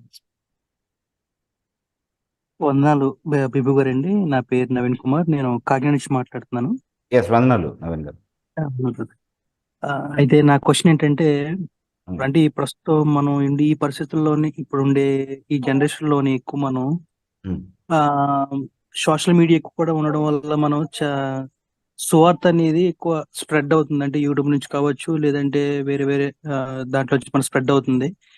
కానీ ఈ పెద్ద పెద్ద కార్పొరేట్ చర్చెస్ ఏదైతే ఉన్నాయో సువార్త అనేది వీళ్ళు ఎక్కువ క్రైస్తవులకే బోధించినట్టుగా కనిపిస్తుంది నాకు. ఎందుకంటే బోధించడం అంటే వాళ్ళనే మా చర్చికి రండి, మా సంఘాలకు రండి, ఇక్కడ అద్భుతాలు జరుగుతున్నాయి, ఇది జరుగుతున్నాయి అని చెప్తారు. కానీ నాకు సువార్త అనేది యేసుక్రీస్తు ప్రభువు వారు మరణించాడు, ఆయన మన కోసం మరణించాడు, ఆయన ప్రాణం పెట్టాడు అనేది అన్యుల వరకు చేరలేదని చేరతలేదేమో అని నాకు ఎప్పుడు అనిపిస్తుంది బ్రదర్. అదేంటి కారణం? ఏంటంటే వీళ్ళు సరైన బోధ చేయటం లేదా, లేదంటే సువార్త అనేది వీళ్ళకి చెప్పడం చేత కావట్లేదా, లేదంటే డబ్బులు ఆశించి వీళ్ళు క్రైస్తవులే ఎక్కువ క్రైస్తవుల మీద బేస్ చేసుకుని వాళ్ళకే సువార్త చెప్తున్నారు. అన్యుల వరకు ఎందుకు సువార్త వెళ్తలేదు? అన్యులు ఎందుకు మారలేకపోతున్నారు? అన్యులు ఎందుకు రిజెక్ట్ చేస్తున్నారు దేవుడి సువార్త అనేది నాకు కొంచెం విచారకరమైన విషయం బ్రదర్.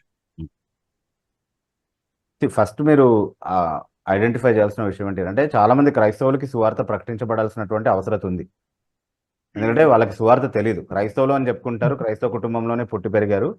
బహుశా వాళ్ళు కార్పొరేట్ చర్చెస్ లో మెంబర్స్ అయి ఉండొచ్చు, లేకపోతే ఈ ట్రెడిషనల్ చర్చెస్ లో మెంబర్స్ అయి ఉండొచ్చు, లేకపోతే బైబిల్ని విస్మరించేటటువంటి కరిస్మాటిక్ చర్చెస్ లో సభ్యులై ఉండొచ్చు. కాబట్టి వాళ్ళకి సువార్త తెలియని పరిస్థితిలో చాలాసార్లు క్రైస్తవులు కూడా ఉన్నారు. కాబట్టి క్రైస్తవులకి సువార్త ప్రకటించబడాల్సినటువంటి అవసరం ఉంది. First point. సెకండ్ పాయింట్ ఏంటి అంటే, కార్పొరేట్ చర్చెస్ క్రైస్తవులకి సువార్త చెప్పరు, అన్యులకి సువార్త చెప్పరు, ఎవరికి సువార్త చెప్పరు. వాళ్ళు ఓన్లీ వాళ్ళ బిజినెస్ మార్కెటింగ్ చేసుకుంటారు.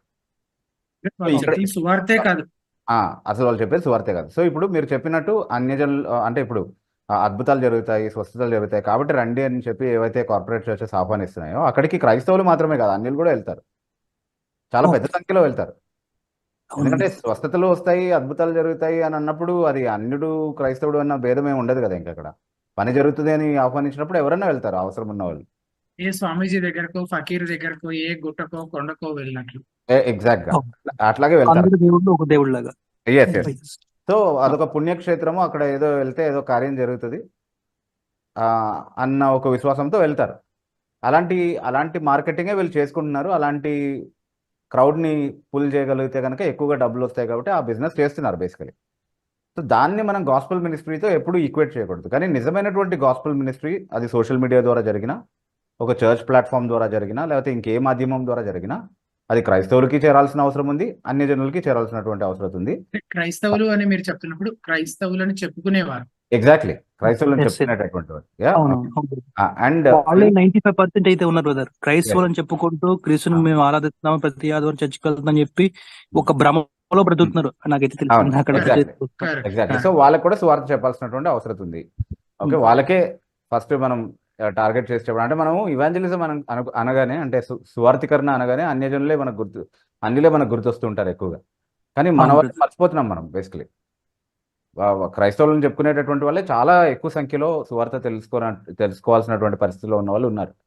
సో వీ షుడ్ అవును. Target, they are our first target group. ఆ తర్వాత ఎందుకు తిరస్కరిస్తున్నారు నాకు బాధగా ఉంది అని మీరు చెప్పారు. సో సువార్త ప్రకటించిన తర్వాత చాలా మందికి అసలు సువార్తే ప్రకటించబడట్లేదు. సో వాళ్ళు అంగీకరిస్తున్నారా తిరస్కరిస్తున్నారా అన్నది సెకండరీ క్వశ్చన్ అక్కడ. కానీ నిజంగా సువార్త ప్రకటించబడుతున్నప్పుడు కూడా తిరస్కరించే వాళ్ళు ఉంటారా అంటే ఖచ్చితంగా ఉంటారు. దానికి వేరే కారణాలు చెప్తా ఉన్నాయి లేఖనాలు చాలా స్పష్టంగా. యేసుక్రీస్తు ప్రభువే స్వయంగా చెప్పారు కదా, మీరు వెళ్ళి సర్వలోకమునకు సువార్త ప్రకటించండి, నమ్మి బాప్తిస్మం పొందువాడు రక్షింపబడను, నమ్మని వానికి శిక్ష విధింపబడను, అంతే. ఆ రెండు వర్గాలకు సంబంధించిన వాళ్ళు ఉంటారు సువార్త ప్రకటనలో. ఖచ్చితంగా అవి మనం ప్రతిసారి విట్నెస్ చేసేటటువంటి విషయం అది. ఓకే, అయితే దేవుని ప్రణాళికలో ఉండి, దేవుని రక్షణ ప్రణాళికలో ఉండి, దేవుడు ఎవరి కోసం అయితే రక్షణ సంకల్పాన్ని కలిగి ఉన్నారో వారిలో ఎవరు కూడా నష్టపోరు. మనము అపోస్తల కార్యములు 13వ అధ్యాయం 48వ వచనంలో చాలా స్పష్టంగా చదువుతున్నాం. నిత్య జీవమునకు నిర్ణయించబడిన వారందరూ విశ్వసించిరి అన్న మాట చదువుతా ఉన్నాం మనం. సో ఎవరినైతే దేవుడు నిత్య జీవం కొరకు నిర్ణయించాడో వాళ్ళందరూ రక్షింపబడతారు ఖచ్చితంగా సువార్త ప్రకటన ద్వారా. సో అదే విశ్వాసంతోనే మనం సువార్త ప్రకటిస్తున్నాం. అది మనం నమ్మకంగా చేయాలి. ఎక్కడైతే అది జరగట్లేదో దాన్ని ఐడెంటిఫై చేసి అలాంటి సంస్థలతో కానీ అలాంటి వ్యక్తులతో కానీ మనం అసోసియేట్ అవ్వకుండా సువార్తకు నమ్మకంగా ఉండడానికి మనం జాగ్రత్త పడాలి. Thank you. Yes brother. Thank you brother. Thank you brother. Live chat లో షైని అని అడిగించినటువంటి ప్రశ్న, ద్వితీయోపదేశకాండం 23వ అధ్యాయం 3వ వచనం ప్రకారం మోయాబీయులలో 10వ తరం యెహోవా సమాజంలో చేరకూడదు, రూతు ఎన్నో తరం స్త్రీ. ఒకవేళ రూతు 10వ తరం లోపు స్త్రీ అయితే రూతు ఎలా చేర్చబడింది అనేది ప్రశ్న. 10వ తరం స్త్రీయా కాదు అది తెలియదు. అంటే అది క్యాల్కులేట్ చేయాలి. ఆ జీనియాలజీ మొత్తం ఒకవేళ మెన్షన్ చేసి ఉంటే కనుక, లోతు వంశావళి యొక్క జీనియాలజీ మొత్తం సిస్టమేటిక్గా మనకి ఎక్కడైనా మెన్షన్ చేసి ఉంటే కనుక అప్పుడు మనం క్యాల్కులేట్ చేసే అవకాశం ఉంటుంది అది. ఓకే, కానీ యథార్థంగా మారుమనసు పొందినటువంటి ఏ వ్యక్తిని కూడా దేవుడు ఎప్పుడు విస్మరించలేదు.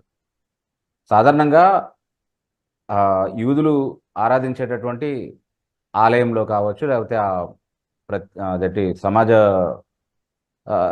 ప్రత్యక్ష గుడారము దాని తర్వాత ఆలయం దాని స్థానంలో వచ్చింది కదా. సో ప్రత్యక్ష గుడారము లేకపోతే ఆలయంలో అన్ని జనులకు కూడా వెళ్ళి ఆరాధించేటటువంటి, లేకపోతే అక్కడికి వెళ్ళి ప్రార్థనలు చేసుకుని వెళ్ళిపోయేటటువంటి అవకాశం ఉండేది, ఆ వెసులుబాటు ఉండేది. అలా వచ్చే వారిలో ఎవరెవరిని రానివ్వకూడదు అన్నటువంటి ఒక జాబితా గురించి అక్కడ చదువుతా ఉన్నాం. కానీ నిజంగా దేవుణ్ణి తెలుసుకుని దేవుడిని తమ దేవునిగా కలిగి ఉండాలని ఇష్టపడినటువంటి ఎవరిని దేవుడు ఎప్పుడు విస్మరించినట్టుగా మనం ఎక్కడ చూడడం లేఖనాలు. అయినా ఇది స్ట్రిక్ట్ గా, అంటే నేను ఇట్లా ఆలోచిస్తున్నాను, దీన్ని అంటే ఆ అసెంబ్లీలోకి ఎవరిని అలౌ చేయాలి, ఎంతవరకు అలౌ చేయాలి, ఏ జనరేషన్ వరకు అలౌ చేయకూడదు అనే విషయం మాత్రమే చెప్తున్నారు కదా. రూత్ కాంటెక్స్ట్ లో వాళ్ళందరూ కూడుకునే ఆరాధన స్థలం దగ్గరికి ఆమె రావడము, రాలేకపోవడం అనే ప్రస్తావనలన్నీ అంత ఎగ్జాక్ట్ గా నాకు సింక్ అవుతున్నట్లు అనిపించట్లేదు. ఎగ్జాక్ట్లీ. అండ్ మోరోవర్ ఆ 10th జనరేషన్ అనే క్యాల్కులేషన్ చేయడానికి అవసరమైన జీనియాలజీ మనకి అందుబాటులో లేదు అన్నది మెమరీలో అంటే ఎక్కడ లోతు జీనియాలజీ రూత్ వరకు ట్రేస్ చేసేటటువంటి విధంగా ఎక్కడ మెన్షన్ చేయబడలేదు. కాబట్టి దాన్ని అండ్ నిర్ధారించుకో- రూత్ అసలు దేవుణ్ణి తెలుసుకున్నదే యా ఆ యెరూషలేంలో ఉన్నప్పుడు కాదు, యూదా దేశంలో ఉన్నప్పుడు కాదు. ఆ. సో సో సో 10వ తరం వరకు ఆ, అనేది ఎప్పటి నుంచి 10వ తరము? ఒకవేళ మోయాబీయులు వచ్చినప్పటి నుంచి 10వ తరమా, లేకపోతే ఈ మాటలు చెప్తున్నప్పటి నుంచి 10వ తరమా అనేది ఒకవేళ మనం క్యాల్కులేట్ చేసి దాన్ని ఒకవేళ మనం నిర్ధారించుకోగలిగితే అప్పుడు కొంతవరకు ఇప్పుడు మోయాబీయులు ఒక జాతిగా ఏర్పడినప్పటి నుంచి 10వ తరము అని అనుకుంటే కనుక అది ఎప్పుడో అయిపోయింది. ఎన్నో వందల సంవత్సరాలు దాటిపోయాయి ఆల్రెడీ. సో అండ్ రూత్ సమస్య. దేవుణ్ణి Yeah. తెలుసుకోవడానికి, దేవుణ్ణి నమ్ముకోవడానికి, ఆయన మీద విశ్వాసం ఉంచి వెంబడించడానికి Hmm. ఈ ఆరాధన జరిగే ఆ ప్రాంగణం దగ్గరికి వెళ్ళలేకపోవడానికి Hmm. ఆ సంబంధం సంబంధం ఏం లేదు లేదు. కదా. సంబంధం ఏం ఆ. లేదు. Yeah yeah Yeah. Right. Okay. తర్వాత చర్య అనే ఐడి నుంచి అడిగినటువంటి ప్రశ్న 76వ కీర్తన 10వ వచనం, Hmm. యాకోబు పత్రిక 1వ వచనము. ఈ రెండు వచనాల యొక్క అర్థాన్ని చూసినప్పుడు వైరుధ్యం ఏమైనా ఉంటుందా? ఒకసారి మళ్ళీ చెప్తారా రెఫరెన్స్? 76వ కీర్తన 10వ వచనం, యాకోబు పత్రిక 1వ వచనం. 76:10లో అదే అదే నీవు నరుల నరుల ఆగ్రహము ఆగ్రహము నిన్ను స్తుతించును, యెహోవాను ఆగ్రహ శేషమును నీవు ధరించుకుందు. యా నరుల ఆగ్రహము యెహోవాను ఓకే. తర్వాత యాకోబు పత్రిక 1:20లో ఏముంది?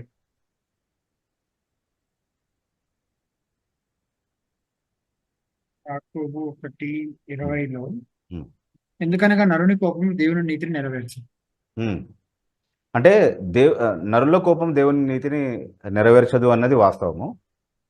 అయినా నరుల కోపాన్ని దేవుడు తనకు మహిమ కలిగే విధంగా వాడుకోగలడా అంటే అది కూడా నిజమే. నరుని ఆగ్రహాన్ని దేవుడు నియంత్రించి తన మహిమ కోసం వాడుకోగలడా అంటే వాడుకోగలడు. కానీ నరుని ఆగ్రహంలోనే దేవుని నీతిని నెరవేర్చగలిగేటటువంటి సామర్థ్యం కానీ ఆ ప్రవృత్తి కానీ ఉందా అంటే లేదు. By the nature of man's wrath or anger, it cannot fulfill the righteousness of God. But by God's providence and control, he can accomplish his purposes even through it. So అందులో కాన్ఫ్లిక్ట్ ఏమీ లేదు. అంటే చాలా ఎగ్జాంపుల్స్లో దాన్ని మనం నిర్ధారించుకోవచ్చు. వాస్తవానికి ఇప్పుడు ఆ యెషయా గ్రంథము 10వ అధ్యాయంలో ఉన్న ఒక ఎగ్జాంపుల్ని మనం తీసుకుంటే, ఇదిగో నేను కల్దీయులను రేపుచున్నాను, వారు నా చేతిలో నా ఉగ్రత దండంగా నేను వారిని వినియోగించుకోబోతున్నాను అని చెప్పి అవిధేయులైనటువంటి ఒక జనం మీదకి నేను వారిని రప్పిస్తాను, ఇట్లాంటి మాటలని దేవుడు చెప్తున్నాడు. అయితే ఆ కల్దీయులు అంటే బబులోనియులు ఎవరైతే ఉన్నారో, నెబుకద్నెజర్ రాజు కావచ్చు, అతనితో ఉన్నటువంటి ఆ సైన్యం కావచ్చు, వాళ్ళందరూ కూడా or whichever king that was in view during this prophecy. So ఆ కల్దీయులు వచ్చినప్పుడు దేవుడు తన ఉద్దేశాన్ని నెరవేర్చుకున్నాడా తనకు మహిమ కలిగే విధంగా అంటే? ఎస్, ఇశ్రాయేలీయుల్ని శిక్షించడము అన్నటువంటి ఒక ఉద్దేశం ఏదైతే దేవుడు కలిగి ఉన్నాడో దాన్ని ఖచ్చితంగా దేవుడు నెరవేర్చుకున్నాడు. ఓకే. సో దేవుడు తన ఉద్దేశాన్ని నెరవేర్చుకున్నప్పుడు ఆయన నామం ఖచ్చితంగా మహిమపరచబడింది అనేది మనం అర్థం చేసుకోవచ్చు. బట్ అదే కల్దీయులను దేవుడు శిక్షించినట్టుగా మనం చూస్తా ఉన్నాం తర్వాత. ఎందుకంటే వాళ్ళ ఆగ్రహం అనేది దేవుని నీతిని నెరవేర్చాలన్నటువంటి ఉద్దేశంతో కలిగినటువంటి ఆగ్రహం కాదు. వాళ్ళ గర్వం నుండి, వాళ్ళ స్వంత అహం నుండి, లేకపోతే వాళ్ళ స్వప్రయోజనం కోరి వారికి ఉన్నటువంటి ఇతర దేశాలపైన వారు పెంచుకున్నటువంటి ద్వేషం, అట్లాగే దేవుని ప్రజల పట్ల కూడా వారు పెంచుకున్నటువంటి ద్వేషం అనమాట అది. సో దాన్ని బట్టి వాళ్ళు చేసినటువంటి క్రియలు, అలాగే వారు అహంకారంతో దేవుడు వారికి ఇచ్చినటువంటి విజయాన్ని గుర్తించకుండా వారికే వారు మహిమను ఆపాదించుకున్నటువంటి కారణాన్ని బట్టి దేవుడు వారిని తర్వాత శిక్షించినట్టుగా మనం చూస్తా ఉన్నాం. సో దేవుడు వారి ఆగ్రహాన్ని వాడుకున్నాడు, తనకు మహిమ తెచ్చుకున్నాడు. అట్ ద సేమ్ టైం వారి ఆగ్రహాన్ని బట్టి వారిని శిక్షించినట్టుగా కూడా మనం చూస్తా ఉన్నాం. ఎందుకంటే అది దేవుని నీతిని నెరవేర్చే ఆగ్రహం కాదు. సో వాళ్ళకున్నటువంటి ఆగ్రహం దేవుని నీతిని నెరవేర్చడానికి చాలింది కాకపోయినప్పటికీ దాని ద్వారా కూడా తన నామానికి మహిమ తెచ్చుకునేటటువంటి సామర్థ్యం దేవునికి ఖచ్చితంగా ఉంది. అలాంటి చాలా ఇల్లస్ట్రేషన్స్ బైబిల్ గ్రంథంలో ఉన్నాయన్నమాట త్రూ అవుట్ ద బైబిల్. ఇప్పుడు యూదులు యేసుక్రీస్తుని సిలువ వేయండి అని కేకలు వేసిన యూదుల యొక్క ఆగ్రహం. ఎగ్జాక్ట్లీ. అదేమన్నా దేవుని నీతిని నెరవేర్చే ఆగ్రహమా? కాదు కదా. సిలువ అయినా వేయండి. దేవుని చిత్తం నెరవేరబడింది. ఎగ్జాక్ట్లీ. అంటే ఇప్పుడు బరబ్బాను విడుదల చేయాలా, యేసును విడుదల చేయాలా అంటే బరబ్బాను విడుదల చేయండి. ఆ బందిపోటు దొంగ నరహంతకుడు అయినటువంటి బరబ్బాను విడుదల చేయండి. ఏ పాపం ఎరగనటువంటి ఏ దోషారోపణ వాళ్ళు చేసినా అది ఎవరి విషయంలో అయితే నిలవలేదో ఆ నీతిమంతుడైనటువంటి యేసుని మాత్రం సిలువ వేయండి అని చెప్పారు. ఆ ఆగ్రహం ఏమైనా దేవుని నీతిని నెరవేర్చేటటువంటి ఆగ్రహం అంటే కాదు. అయినా అది దేవుని నామానికి మహిమ తీసుకొచ్చిందా? అలా తీసుకొచ్చే విధంగా ఆ ఆగ్రహాన్ని దేవుడు వాడుకోగలిగాడు అంటే ఖచ్చితంగా వాడుకోగలిగాడు. So the scripture is full of instances like this. యోసేపు సహోదరుల విషయంలో కూడా ఇలా ఎన్ని ఉదాహరణలైనా మనం తీసుకోవచ్చు. తర్వాత షైని అని అడిగినటువంటి రెండో ప్రశ్న, క్రీస్తు బలియాగానికి ముందు అన్యులకు స్వార్థ ప్రకటన అలాగే లేఖనాలు ఎందుకు అందించబడలేదు? దీనిని మనం ఎలా అర్థం చేసుకోవాలి? అంటే పాత నిబంధనలు కేవలం ఇజ్రాయెల్ మీదనే ఉంటుంది కదా ఫోకస్ అంతా, అలా ఎందుకని? అంటే లేఖనాలు దేవుడు అనుగ్రహించడం అనేది ఎవరు హక్కుగా అడగగలిగేటటువంటి విషయం కాదు. అది నిబంధనలో దేవుడు ఇచ్చినటువంటి ప్రయోజనం. దేవుని ప్రజలు, నిబంధన ప్రజలు ఇశ్రాయేలీలే కాబట్టి లేఖనాలు వారికే అనుగ్రహించబడ్డాయి అన్నటువంటి మాట, ఏ జన్మనకు ఆయన ఇలాగను చేసి ఉండలేదు అన్నటువంటి మాట కూడా మనం చదువుతా ఉన్నాం. 147వ కీర్తనలో 19-20 వచనాలు చదివినప్పుడు వాక్యమును యాకోబుకు ఆయన అనుగ్రహించాడు, ఏ జన్మనకు ఇలాగ చేసి ఉండలేదు. ఆమోస్ గ్రంథంలో కూడా దేవుడు చెప్తున్నాడు కదా, మిమ్మల్ని మాత్రమే నేను ఎరిగి ఉన్నాను, భూమి అంతట్లో ఉన్నటువంటి సకల కుటుంబాల్లో నేను మిమ్మల్ని మాత్రమే ఏర్పరచుకున్నాను, మీతో మాత్రమే నిబంధన చేసుకున్నానని చెప్తున్నాడు. అది దేవుడు తన ఇష్టంతో తాను ఏర్పరచుకున్నటువంటి ఒక ప్రజకు ఇవ్వాలనుకున్నటువంటి ఒక ఆశీర్వాదం అంతే. అది అందరూ నాకు కావాలని కోరేటటువంటి విషయం కాదు, కోరినా అలా అడిగి తీసుకునేటటువంటి హక్కు కానీ దేవుడు వాళ్ళకి అలా చేయాలన్నటువంటి బాధ్యత దేవుని పట్ల ఉండడం కానీ ఏమీ లేదు. సో ఈ God is not obligated to give it to them, nor are they entitled to ask for such a blessing అనే విషయాన్ని మనం గుర్తుపెట్టుకుంటే, అయినప్పటికీ కూడా దేవుడు పూర్తిగా తన వాక్యాన్ని వారికేం మరుగు చేయలేదు. వారికి లేఖనాల రూపంలో వారికి వాక్యం ఇవ్వకపోయినప్పటికీ ఇశ్రాయేల్లో దేవుడు లేవనెత్తినటువంటి ప్రవక్తల ద్వారానే వారికి కూడా చాలాసార్లు ఆయన మనసును తెలియపరచడము, ఆయన హెచ్చరికలు వినిపించడం అనేది మనం చూస్తూ ఉన్నాం. చాలా ఫేమస్ ఎగ్జాంపుల్ ఒకటి, యోనా ద్వారా నినవే పట్టణస్థులకు ఆయన వాక్యము బోధించడం, అంటే హెచ్చరిక చేయటము, దాని ద్వారా వారిలో చాలామంది మారు మనసు పొందడం అనేది మనం చూసాం. అట్లా ఇంకా చాలా చుట్టూ ఉన్నటువంటి రాజులకు, ఆ ప్రజలకు వ్యతిరేకంగా చాలామంది ప్రవక్తలు మాట్లాడినట్టుగా మనం చూస్తూ ఉన్నాం. అషూరియులు, సిరియా దేశస్థులు, బబులోనియులు, ఐగుప్తియులు, మోయాబీయులు, అమ్మోనియులు, ఇట్లా చాలా దేశాలకు వ్యతిరేకంగా ప్రవక్తలు ప్రవచించి హెచ్చరికలు చేసినట్టుగా మనం చూస్తూ ఉన్నాం. అందరూ ఎలా స్పందించారు అన్నది మనం చెప్పలేమేమో కానీ అన్ని రికార్డ్స్ మనకు లేకపోయినప్పటికీ స్పందించిన వారు కూడా ఉన్నారు. వారి విషయంలో దేవుడు కనికరం చూపించినటువంటి సందర్భాలు కూడా ఉన్నాయి. కాబట్టి ఇశ్రాయేలీయులు నిబంధన ప్రజలు, అలాంటి ఒక ప్రత్యేక ఆధిక్యత వారికి ఇవ్వబడినటువంటి కాలంలో కూడా అన్యజనుల్ని దేవుడు పూర్తిగా అసలేం పట్టించుకోలేదు, అసలేం వారికి అవకాశాలు ఇవ్వలేదు అని చెప్పడానికైతే లేదు. అక్కడ కూడా దేవుని కనికరం వారి పట్ల చూపించబడడం అనేది మనం చాలా స్పష్టంగా చూస్తాం.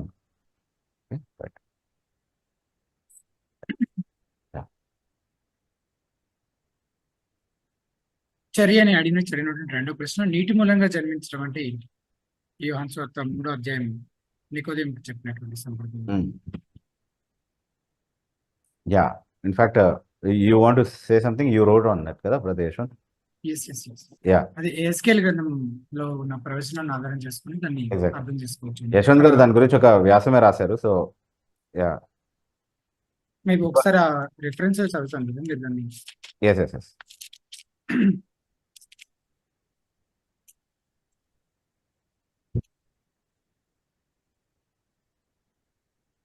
ఎహెజ్కేలు గ్రంథము 36వ అధ్యాయము 25వ వచనం, మీ అపవిత్ర యావత్తు పోనట్లు నేను మీ మీద శుద్ధ జలము చల్లుదును, మీ విగ్రహముల వలన మీకు కలిగిన అపవిత్రత అంతగా తీసివేస్తాను, నూతన హృదయం మీకు ఇచ్చేదను, నూతన స్వభావం మీకు కలుగజేస్తాను, రాతి గుండె మీలో నుండి తీసివేసి మాంసపు గుండెను మీకు ఇచ్చేదను, నా ఆత్మను మీ అందించి నా కట్టడలను అనుసరించు వారిని గాను నా విధులను గైకొని వారిని గాను మిమ్మల్ని చేస్తాను. ఇది నీటి మూలంగా అంటే క్లెన్జింగ్, ప్యూరిఫైయింగ్ ఆస్పెక్ట్, అండ్ ఆత్మ మూలంగా అంటే పరిశుద్ధాత్మను అనుగ్రహించడం అని అర్థం చేసుకోవచ్చు. అదే శుద్ధీకరించడం గురించి ఏదైతే మాట్లాడుతున్నాడో దేవుడు, అది నీటి మూలంగా అని. అంటే శుద్ధీకరణ అనేది సాధారణంగా మనం నీటి ద్వారా శుద్ధీకరణ అని అర్థం చేసుకుంటాం కాబట్టి ఆ అలంకారాన్ని అక్కడ వాడారు బేసికలీ.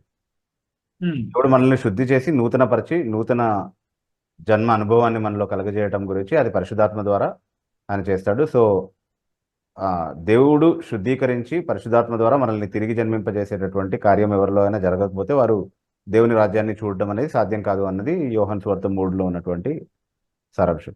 అయితే ఏ మాధ్యమం ద్వారా పరిశుద్ధాత్మ మనల్ని శుద్ధీకరిస్తాడు అంటే తన వాక్యాన్ని సాధనంగా వాడుకుని ఆ కార్యాన్ని ఎప్పుడు చేస్తాడు అనేది యూనివర్సలీ మనం లేఖనాలన్నింటిలో కూడా చూస్తూ వచ్చాం మొదటి నుంచి కూడా. సో పాత నిబంధనల నుంచి కూడా దాన్ని నిర్ధారించే చాలా వాక్య భాగాలు ఉన్నాయి మనకి. సో వాక్యం అనే ఉదక స్నానం ద్వారా, ఉదకము అంటే నీళ్ళు. సో సో వాక్య సాధనం ద్వారా పరిశుద్ధాత్మ మనలో కలగజేసేటటువంటి మార్పు, అలాగే నూతన స్వభావం, ఆయన పుట్టించేటటువంటి నూతన స్వభావం, ఇవి లేకుండా ఎవరు దేవుని రాజ్యాన్ని చూడలేరు అన్నది అక్కడ ఉన్నటువంటి భావం. సో అది పాత నిబంధన నుండే చెప్పబడినటువంటి వాస్తవం కాబట్టి నికోదేముతో నువ్వు ఇశ్రాయేల్లో బోధకుడుగా ఉండి ఇవన్నీ తెలీదా నీకు, అసలు ఉద్యోగం ఎవరు ఇచ్చారు నీకు అన్నట్టు మాట్లాడుతున్నాడు. అంటే ఆ మాట ప్రభు అనలేదు, నేను అంటున్నా. తర్వాత మిస్టర్ ఎర్ల్ అనే ఐడి నుంచి అడిగిన ప్రశ్న, once saved always saved or is eternal security biblical or can a Christian lose salvation? Once saved always saved అనేది చాలా లూజ్గా వాడడము బట్టి దాంట్లో ఉన్నటువంటి గంభీరత్వం కానీ దాంట్లో ఉన్నటువంటి లేఖన బద్ధతను కానీ చాలామంది మర్చిపోవడం, దాన్ని చులకనగా ఈజీగా మాట్లాడడం అనేది వాస్తవానికి జరుగుతూ ఉంది. అంటే ఇది ఎక్కువగా ఎవరు వాడుతుంటారంటే ఇష్టానుసారమైనటువంటి జీవితాలని జీవించి అప్పుడెప్పుడో నేను రక్షింపబడ్డాను, యేసుక్రీస్తు ప్రభువుని మోకరించి ప్రార్థన చేసి యేసయ్యా నా హృదయంలోనికి రా, నాకు రక్షకుడుగా ఉండు, నా పాపాలు క్షమించాను, అప్పుడెప్పుడో యేసు ప్రభుని ఆహ్వానించాను కాబట్టి ఇప్పుడు నేను దయ్యంలో జీవించినా పర్వాలేదు, యేసు ప్రభు నన్ను అప్పుడెప్పుడో రక్షించాడు కాబట్టి అప్పుడెప్పుడో రక్షింపబడ్డాను కాబట్టి ఎప్పటికీ నేను రక్షింపబడినట్లే అన్నటువంటి వైఖరితో ఎవరైతే ఉంటున్నారో వాళ్ళు వాడుతూ ఉంటారు once saved always saved, so I can live like that ever అనేది. కానీ ఆ సెన్స్లో వాక్యం ఎప్పుడు కూడా వన్స్ సేవ్డ్ ఆల్వేస్ సేవ్డ్ అనే సిద్ధాంతాన్ని బోధించట్లేదు. కానీ ఒక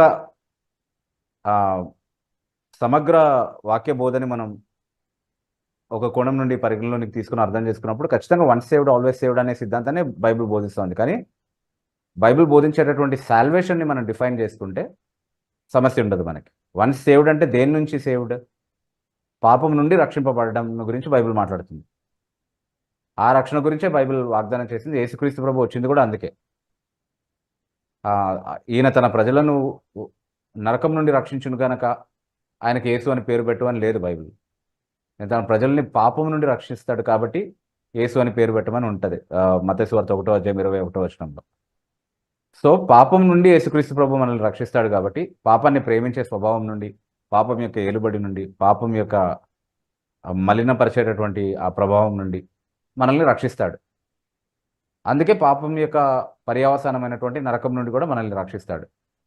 సో పాపం పట్ల మనకు ఉన్నటువంటి వైఖరి పూర్తిగా మారిపోతుంది. అప్పటి వరకు పాపాన్ని ప్రేమించింది అది అది మనకి ఇస్తున్నటువంటి సుఖాన్ని కోరి దానికోసమే జీవించినటువంటి వారము. అప్పటి వరకు పాపానికి మనకు మధ్య ఎలాంటి వైరము లేకుండా పాపంతో చాలా కన్వీనియంట్గా కంఫర్టబుల్గా ఉన్నటువంటి మనం యేసుక్రీస్తు ప్రభు యొక్క రక్షణ అనుభవంలోనికి వచ్చిన తర్వాత ఆయన ప్రేమించే వాటిని ప్రేమించడం, ఆయన ద్వేషించే వాటిని ద్వేషించడం అన్నటువంటి ఆ మార్పు మన అంతరంగంలో నిజంగా జరుగుతుంది.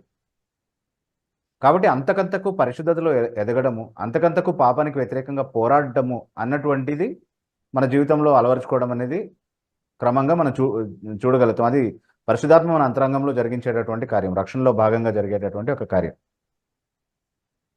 సో అలా యేసుక్రీస్తు ప్రభు యొక్క సారూప్యంలోనికి ఎదిగేటటువంటి ఆ దిశగా ఎవరైతే పయనిస్తున్నారో వాళ్ళే నిజంగా రక్షింపబడినటువంటి వారు. వాళ్ళు ఎప్పుడు అదే మార్గంలో ఉంటారు, దానిలోంచి తొలగరు. నీతిమంతుడు 7 మార్లు పడినా మళ్ళీ లేస్తాడు, ఎప్పుడు పాపంతో కంఫర్టబుల్గా ఉండడు, దేవునితో సమాధానపడి ఆ స్థితిలోనే తను ఉంచుకోవాలన్నటువంటి ఆ ప్రయత్నంలోనే ఎప్పుడు ఉంటాడు. దాని విషయంలో జాగ్రత్త పడతాడు, అదే తనకు ఎప్పుడు ప్రయారిటీగా ఉంటుంది. దాని విషయంలో ఎప్పుడు రాజీ పడాలని అనుకోడు, ఇష్టపడడు. పాపానికి వ్యతిరేకంగా పోరాడతాడు. సో అలాంటి స్వభావం ఉన్నటువంటి ఒక వ్యక్తి నిజంగా రక్షింపబడ్డాడని రుజువు చూపిస్తున్నాడు తన జీవితంలో. ఆ వ్యక్తికి ఉన్నటువంటి రక్షణ నిజమైనది కాబట్టి అది ఎప్పటికీ ఉంటుంది. కానీ ఇంకా పాపాన్నే ప్రేమిస్తూ యేసుక్రీస్తు ప్రభు కంటే కూడా పాపాలే అతనికి ఆకర్షణీయంగా ఉన్నాయి, పాపపు జీవితంలోనే కొనసాగుతాడు అన్నటువంటి వైఖరి ఉన్నటువంటి వ్యక్తి తన జీవితంలో రక్షణ అనుభవం అనేది అతనికి కలిగిందని ఎప్పుడు చెప్పడానికి అవకాశం లేదు. కేవలం ఒక ఫార్ములా ఫాలో అయినంత మాత్రాన, మోకరించి ప్రార్థన చేసి యేసయ్య నన్ను క్షమించు, నా హృదయంలోనికి రా అని చెప్పినంత మాత్రాన అతనికి రక్షణ ఏమీ రాలేదు. అది నిజమైనటువంటి రక్షణ అనుభవం కాదు. అలాంటి ఫార్ములాస్ ద్వారా ఎవరు రక్షింపబడరు. అది ఒక నిజమైనటువంటి యేసుక్రీస్తు ప్రభుతో నడిచే అనుభవంగా ఉంటుంది రక్షణ అనుభవం అనేది. అది ఎవరికైతే ఉందో వాళ్ళు నిజంగా రక్షింపబడినటువంటి వాళ్ళు ఎప్పుడూ పరిశుద్ధత మార్గాన్ని విడిచిపెట్టరు, వాళ్ళు ఎప్పుడు యేసుక్రీస్తు ప్రభు నుండి దూరం అవ్వరు, వాళ్ళు ఎప్పుడు విశ్వాస త్యాగం చేసేటటువంటి వారు కాదు. వాళ్ళు పోరాడే క్రమంలో ఎప్పుడైనా బలహీనత వల్ల ఏదైనా శోధనకు లొంగిన లేదా ఏదైనా పాపం చేత మలినపరచబడినా వెంటనే దానిలో నుండి కోలుకొని మళ్ళీ యేసుక్రీస్తు ప్రభు దగ్గరకు వచ్చి సమాధాన పడేంత వరకు కూడా వాళ్ళకి ఎలాంటి ప్రశాంతత ఉండదు. సో అలాంటి వాళ్ళకు ఉన్నటువంటి రక్షణ నిజమైనటువంటి రక్షణ, అది నిత్య జీవం ఇచ్చేటటువంటి రక్షణ కాబట్టి అది ఎప్పుడు పోదు. అది పోవడం అనేది సాధ్యమే కాదు. అది నిజమైనటువంటి రక్షణ. కానీ మధ్యలోనే వదిలిపెట్టి వెళ్ళిపోయాడు అంటే అసలు అతను రక్షింపబడ్డాడని అనుకున్నాడు కానీ అతనికి నిజమైనటువంటి రక్షణ లేదు. సో లేనిది పోగొట్టుకున్నాడు అని చెప్పేటటువంటి అవకాశమే లేదు. How can he loose what he never had in the first place? A faith which fizzles out before the finish had a flaw in it from the first అన్నాడు ఎవరు. So it was a flawed faith from the beginning. It was not a saving faith. So రక్షణార్థమైనటువంటి విశ్వాసం నిజమైనటువంటి రక్షణనే కలుగజేస్తుంది కాబట్టి అది నిత్య జీవానికి నడిపిస్తుంది కాబట్టి నిత్య జీవం అంతమైపోవడం అనేది ఎప్పుడు జరగదు కాబట్టి once saved always saved or eternal security is absolutely a biblical doctrine when understood correctly. Okay గారు, నేను జస్ట్ ఒక ప్రీచర్ గురించి రీసెంట్ గా ఒక యూట్యూబ్ షార్ట్ చూసాను. సారీ దేని గురించి? ఒక యూట్యూబ్ షార్ట్, ఒక ప్రీచర్ ఆ పేరు నాకు గుర్తు రావట్లేదు, బెంగళూరులో మినిస్ట్రీ చేస్తారు, బెంగళూరు బేస్డ్ మినిస్ట్రీ. మన రీసెంట్ కాన్వర్సేషన్స్ లో కూడా వచ్చింది. జాక్ పూనన్ గారు వన్స్ సేవ్డ్ ఆల్వేస్ సేవ్డ్ అనే ఈ మాట తీసుకొని దానికి మీరు స్టార్టింగ్ లో ఏదైతే తప్పుడు డెఫినేషన్ ఉందో ఆ తప్పుడు డెఫినేషన్ తోటే దాన్ని డిఫైన్ చేసి ఇది హెరెసీ, ఇది అబద్ధ బోధ, ఇది తప్పు, ఇది ఒక కల్ట్ అన్నట్టుగా మాట్లాడుతూ వచ్చారనమాట. సీరియస్ గా దాన్ని ఖండించారండి. అదొక యూట్యూబ్ షార్ట్ చూసాను నేను. బేసికలీ సాల్వేషన్ డెఫినేషన్ లోనే ఉన్నటువంటి లోపం అది. అంటే he has not understood salvation in the first place. అంటే ఆ ఫార్ములా ఎవరు ఫాలో అయినా వాళ్ళు రక్షింపబడినట్టే అన్న కన్క్లూజన్ ఆయన వచ్చినట్టున్నారు బేసికలీ. అందుకని చెప్తున్నారు ఆయన. ఆయన చాలా పెద్ద ఆయన అయి ఉండొచ్చు కానీ వాక్యానికి అనుగుణంగా మాట్లాడకపోతే మనం అంగీకరించాల్సిన ఆ బోధని మనం అంగీకరించాల్సిన అవసరం లేదు ఆ ఆస్పెక్ట్ ని. గల్ఫ్ రోడ్ అని అడిగించాడు ప్రశ్న. బ్రదరన్ వారిది సరైన బోధైనా వివరించగలరని అన్నారు. నేను అడిగిన ప్రశ్న జూమ్ లో ఆల్రెడీ అడిగారు ఒక సహోదరుడు, ఆయనే పెట్టారు. తర్వాత జోసెఫ్ బేగరి అని అడిగించాడు ప్రశ్న, అవిశ్వాసి అయిన తన మేనకోడలను విశ్వాసి అయిన మేనమామ పెళ్లి చేసుకోవచ్చా? పెళ్లికి 2 years ముందే తనను చర్చికి నడిపించిన తర్వాత పెళ్లి చేయొచ్చా? దేవుని చిత్తానుసారంగా జరుగుతుందా, వాక్యానుసారమేనా? అసలు విశ్వాసిని పెళ్లి చేసుకోకూడదు అనేది ఫస్ట్. విశ్వాసి అవిశ్వాసిని పెళ్లి చేసుకోకూడదు అనేది ఫస్ట్ రూల్. అది మేనకోడలు ఉండని ఎవరన్నా ఉండని, కానీ ఇద్దరు విశ్వాసులే అనుకుందాం. ఫర్ ఎగ్జాంపుల్ మేనకోడలు విశ్వాసే, మేనమామ కూడా విశ్వాసే, అయినా చేసుకోకూడదు. అది వాక్య విరుద్ధమైనది పూర్తిగా. సెకండ్ అట్లా ఆలోచన సెకండ్ పాయింట్ లో ఇలా కూడా అది చేసుకోకూడదు, అసలు చేసుకోవడానికి అవకాశమే లేదు. అసలు ఆ రిలేషన్షిప్ లో చేసుకోకూడదు. అది బైబిల్ నిషేధించినటువంటి ఒక సంబంధం కాబట్టి అలాంటి పెళ్ళిళ్ళు చేసుకోకూడదు. అది సైన్స్ కూడా దాన్ని ఆమోదించదు వాస్తవానికి. ఎందుకంటే చాలా సార్లు పిల్లలు అంగవైకల్యంతో పుట్టడానికి అది కారణం అవుతుంది, చాలా సందర్భాల్లో అది కారణంగా రుజువు అయింది అనేది సైన్స్ కూడా నిర్ధారించినటువంటి వాస్తవం. సో అది దేవుని నిషేధ నియమాలు ఏవైతే ఉన్నాయో అవి ఎంత సైంటిఫిక్ గా ఉన్నాయనేది కూడా రుజువు చేస్తా ఉంది వాస్తవానికి. అప్పట్లో ఉన్న ప్రజలకు ఆ సైన్స్ తెలిసి ఉండకపోవచ్చు కానీ ఆ నియమాలు ఇచ్చినటువంటి దేవునికి తెలుసు. రైట్. అండ్ 2 సంవత్సరాల ముందే చర్చకి నడిపించారా లేదంటే 10 సంవత్సరాల నుంచి వస్తున్నారా అనేది వాళ్ళ ఆత్మీయ స్థితిని నిర్ణయించదు యాక్చువల్లీ. అంటే పుట్టినప్పటి నుంచి చచ్చేంత వరకు చర్చిలో ఉన్న వాళ్ళని కూడా చూపిస్తాను నేను. కానీ వాళ్ళు చచ్చిపోయి అవిశ్వాసులుగానే ఉన్నారు ఇంకా. చచ్చిపోయి నరకానికి పోయిన వాళ్ళు, పుట్టినప్పటి నుంచి చచ్చేంత వరకు చర్చ్తో సంబంధం కలిగిన వాళ్ళు కూడా ఉన్నారు. కానీ 6 months నుంచే చర్చకు వస్తూ కూడా నిజంగా విశ్వాసులైనటువంటి వాళ్ళు ఉండే అవకాశం ఉంది. అలా కూడా ఉంది. 6 months ఎందుకు, 1 month నుంచి కూడా వచ్చే వాళ్ళు కూడా ఉండొచ్చు. యా. తర్వాత యశ్వతేజ అనే అడిగి నుంచి అడిగినటువంటి ప్రశ్న,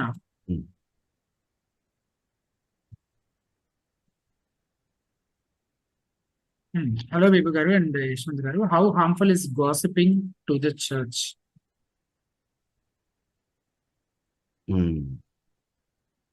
అంటే సంఘంలో సంఘానికి సంబంధించి గాసిపింగ్ చేయడం, గాసిపింగ్ ని కూడా నిర్వచించాల్సిన అవసరం ఉంది. అంటే చాడీలు చెప్పడం, ఒకరి గురించి ఇంకొకరు చాడీలు చెప్పడము అనేది చాలా తీవ్రమైన పదాలతో బైబిల్లో ఖండించబడినటువంటి ఒక విషయం. వాస్తవానికి చాలా ఈజీగా అందరూ చేసేటటువంటి ఒక పొరపాటు నిజానికి. చాలా చాలా మంది దీని విషయంలో గిల్టీగా ఉంటారు. కూర్చొని ఆలోచిస్తే మనందరి జీవితాల్లో ఎప్పుడో ఒకసారి ఈ తప్పు మనందరం చేసి ఉంటాం. నేను చేయలేదని చెప్పగలిగే వాళ్ళు ఎవరు ఉండరు. బేసికలీ ఎవరో ఒకరి మీద ఎవరో ఒకరు చాటి చెప్పి ఉంటారు డెఫినెట్లీ ఎవ్రీ టైం.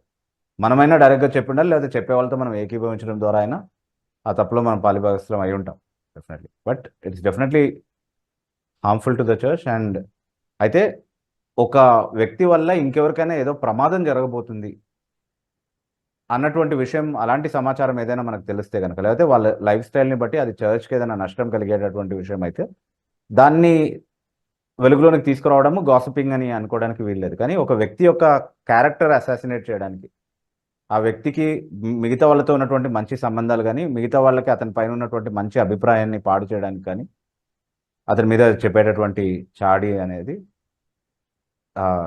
డెఫినెట్లీ వాక్యం ఖండిస్తుంది. అది సంఘంలో ఉండాల్సినటువంటి, అంటే క్రీస్తు ఎలా ప్రేమించాడో అలా ప్రేమించాలి అన్నటువంటి ఒక వాతావరణంలో చాడీలు చెప్పడం అనేది దానికంటే ప్రమాదకరమైనది ఇంకొకటి ఉండకపోవచ్చు వాస్తవానికి. ఎందుకంటే ఆ ప్రేమని చాలా ఈజీగా చెరిపేయగలిగేది ఆ చాడీలు చెప్పేటటువంటి స్వభావం. సో దాన్ని మనం సహించకూడదు. ఎవరైనా చేస్తుంటే కూడా వాళ్ళని సరి చేస్తూ ఉండాలి. ఫలానా వాడు చాడీ చెప్తున్నాడని వాడి గురించి మళ్ళీ చాడీ చెప్పకుండా జాగ్రత్త పడాలి. మళ్ళీ వాడు చాడీలు చెప్తాడు తెలుసా అని వాడి గురించి చాడీలు చెప్పకుండా మనం వాడిని సరి చేస్తూ మనం ముందుకెళ్ళడం అనేది చాలా మంచి విషయం. So we have to be extremely careful about this. But we should know way to strike the balance. అందరి ప్రయోజనార్థం ఒక వ్యక్తి యొక్క విషయం బయట చెప్పడం అవసరమైనప్పుడు చాలా జ్ఞానయుక్తంగా, ఆలోచనతో, ప్రార్థనపూర్వకంగా ఆ విషయాన్ని బయటకి తీసుకురావడం అనేది అవసరం అయి ఉండొచ్చు ఒక్కొక్కసారి కొన్ని సందర్భాల్లో. బట్ అది ఎక్సెప్షన్, అది రూల్ కాదు. Okay, right. కానీ అసలు మీరు స్టార్టింగ్ లో చెప్పినట్టు గాసిప్ అనేదాన్ని డిఫైన్ చేయడం చాలా ఇంపార్టెంట్. అసలు పక్కన వాళ్ళ గురించి మాట్లాడడమే పాపం, అదే గాసిపింగ్ అనే భావనలో తీసుకుంటే చాలా కష్టమైపోతుంది. Yes yes. అంటే కొన్నిసార్లు వాళ్ళకి మన సహాయం అవసరం ఉండొచ్చు. వాళ్ళు ఈ స్ట్రగుల్ ఉంది వాళ్ళకి, దీని విషయంలో మీరు ఏమైనా హెల్ప్ చేయగలరా అని వాళ్ళ గురించి డిస్కస్ చేసుకోవడం గాసిప్ చేయడం కాదు కదా. సో అందుకే దాన్ని డిఫైన్ చేయడం చాలా అవసరం. First of all, what do we exactly understand by gossip? అంటే దురుద్దేశంతో చేసేది ఏదైనా కూడా తప్పే ఎప్పుడైనా కూడా. చాడీలు చెప్పడం అనేది జనరల్లీ దురుద్దేశంతోనే చెప్తారు కాబట్టి వాళ్ళకు ఉన్నటువంటి ద్వేషం కానీ, వాళ్ళకు ఉన్నటువంటి అసూయ కానీ, వాళ్ళకు ఉన్నటువంటి ఆ వ్యక్తికి కీడు చేయాలన్నటువంటి ఆశ కానీ ఇంకోలాగా తీర్చుకోలేరు కాబట్టి ఇలా చేస్తూ ఉంటారు అనమాట బేసికలీ. ఓకే, సో అది డెఫినెట్లీ జాగ్రత్త పడాల్సినటువంటి విషయం. బట్ అవతల వ్యక్తి గురించి మాట్లాడడమే చాడీలు చెప్పే దానికి ఎందుకు వస్తుంది అని అనుకోవడానికి వీల్లేదు. సో నిర్వచించాలి మనం. తర్వాత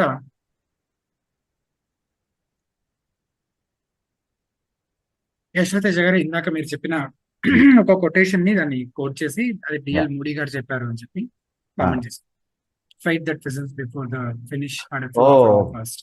ఓకే, ఓకే, డిఎల్ మూడీ గారి ఓకే ఓకే ఓకే ఓకే. ఇంతటితోటి మనం లైవ్ చాట్ లో ఉన్న క్వశ్చన్స్ అని మనం పూర్తి చేసుకున్నాము. సో ప్రతి వారం జ్ఞాపకం చేస్తున్న విధంగానే కొన్ని ప్రాముఖ్యమైన సంగతులు నేను ముగించే ముందు జ్ఞాపకం చేయాలని అనుకుంటా ఉన్నాను.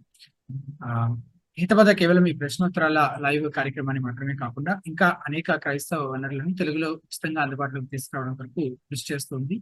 ఆ వనరులన్నీ మీకు 3 మాధ్యమాల ద్వారా 3 విధాలుగా అందుబాటులో ఉంచడం జరిగింది ఉచితంగానే. అందులో మొదటిది హితబోధ వెబ్సైట్ ద్వారా.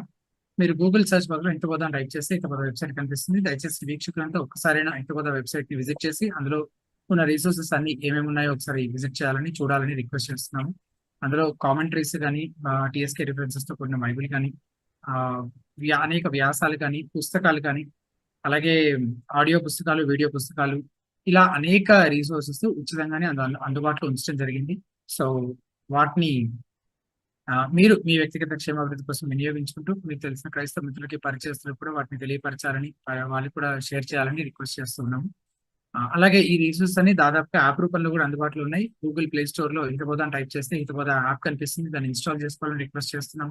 అలాగే Hithabodha YouTube channel, YouTube search box లో హితబోధ అని టైప్ చేస్తే హితబోధ యూట్యూబ్ ఛానల్ కనిపిస్తుంది, దాన్ని కూడా సబ్స్క్రైబ్ చేసుకుని బెల్ ఐకాన్ ప్రెస్ చేయాలని రిక్వెస్ట్ చేస్తున్నాము.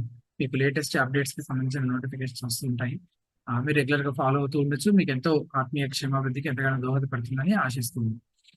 అలాగే ఈ క్రైస్తవ స్పందన కార్యక్రమం గురించి, ఈ రిసోర్సెస్ గురించి మీకు తెలిసిన వాళ్ళకి కూడా షేర్ చేయమని రిక్వెస్ట్ చేస్తున్నాం. మీ వంతుగా ఈ పరిచయ కొరకు మీరు అందించే కాంట్రిబ్యూషన్ గా దీనిని చేయమని మిమ్మల్ని మీకు విజ్ఞప్తి చేస్తున్నాం.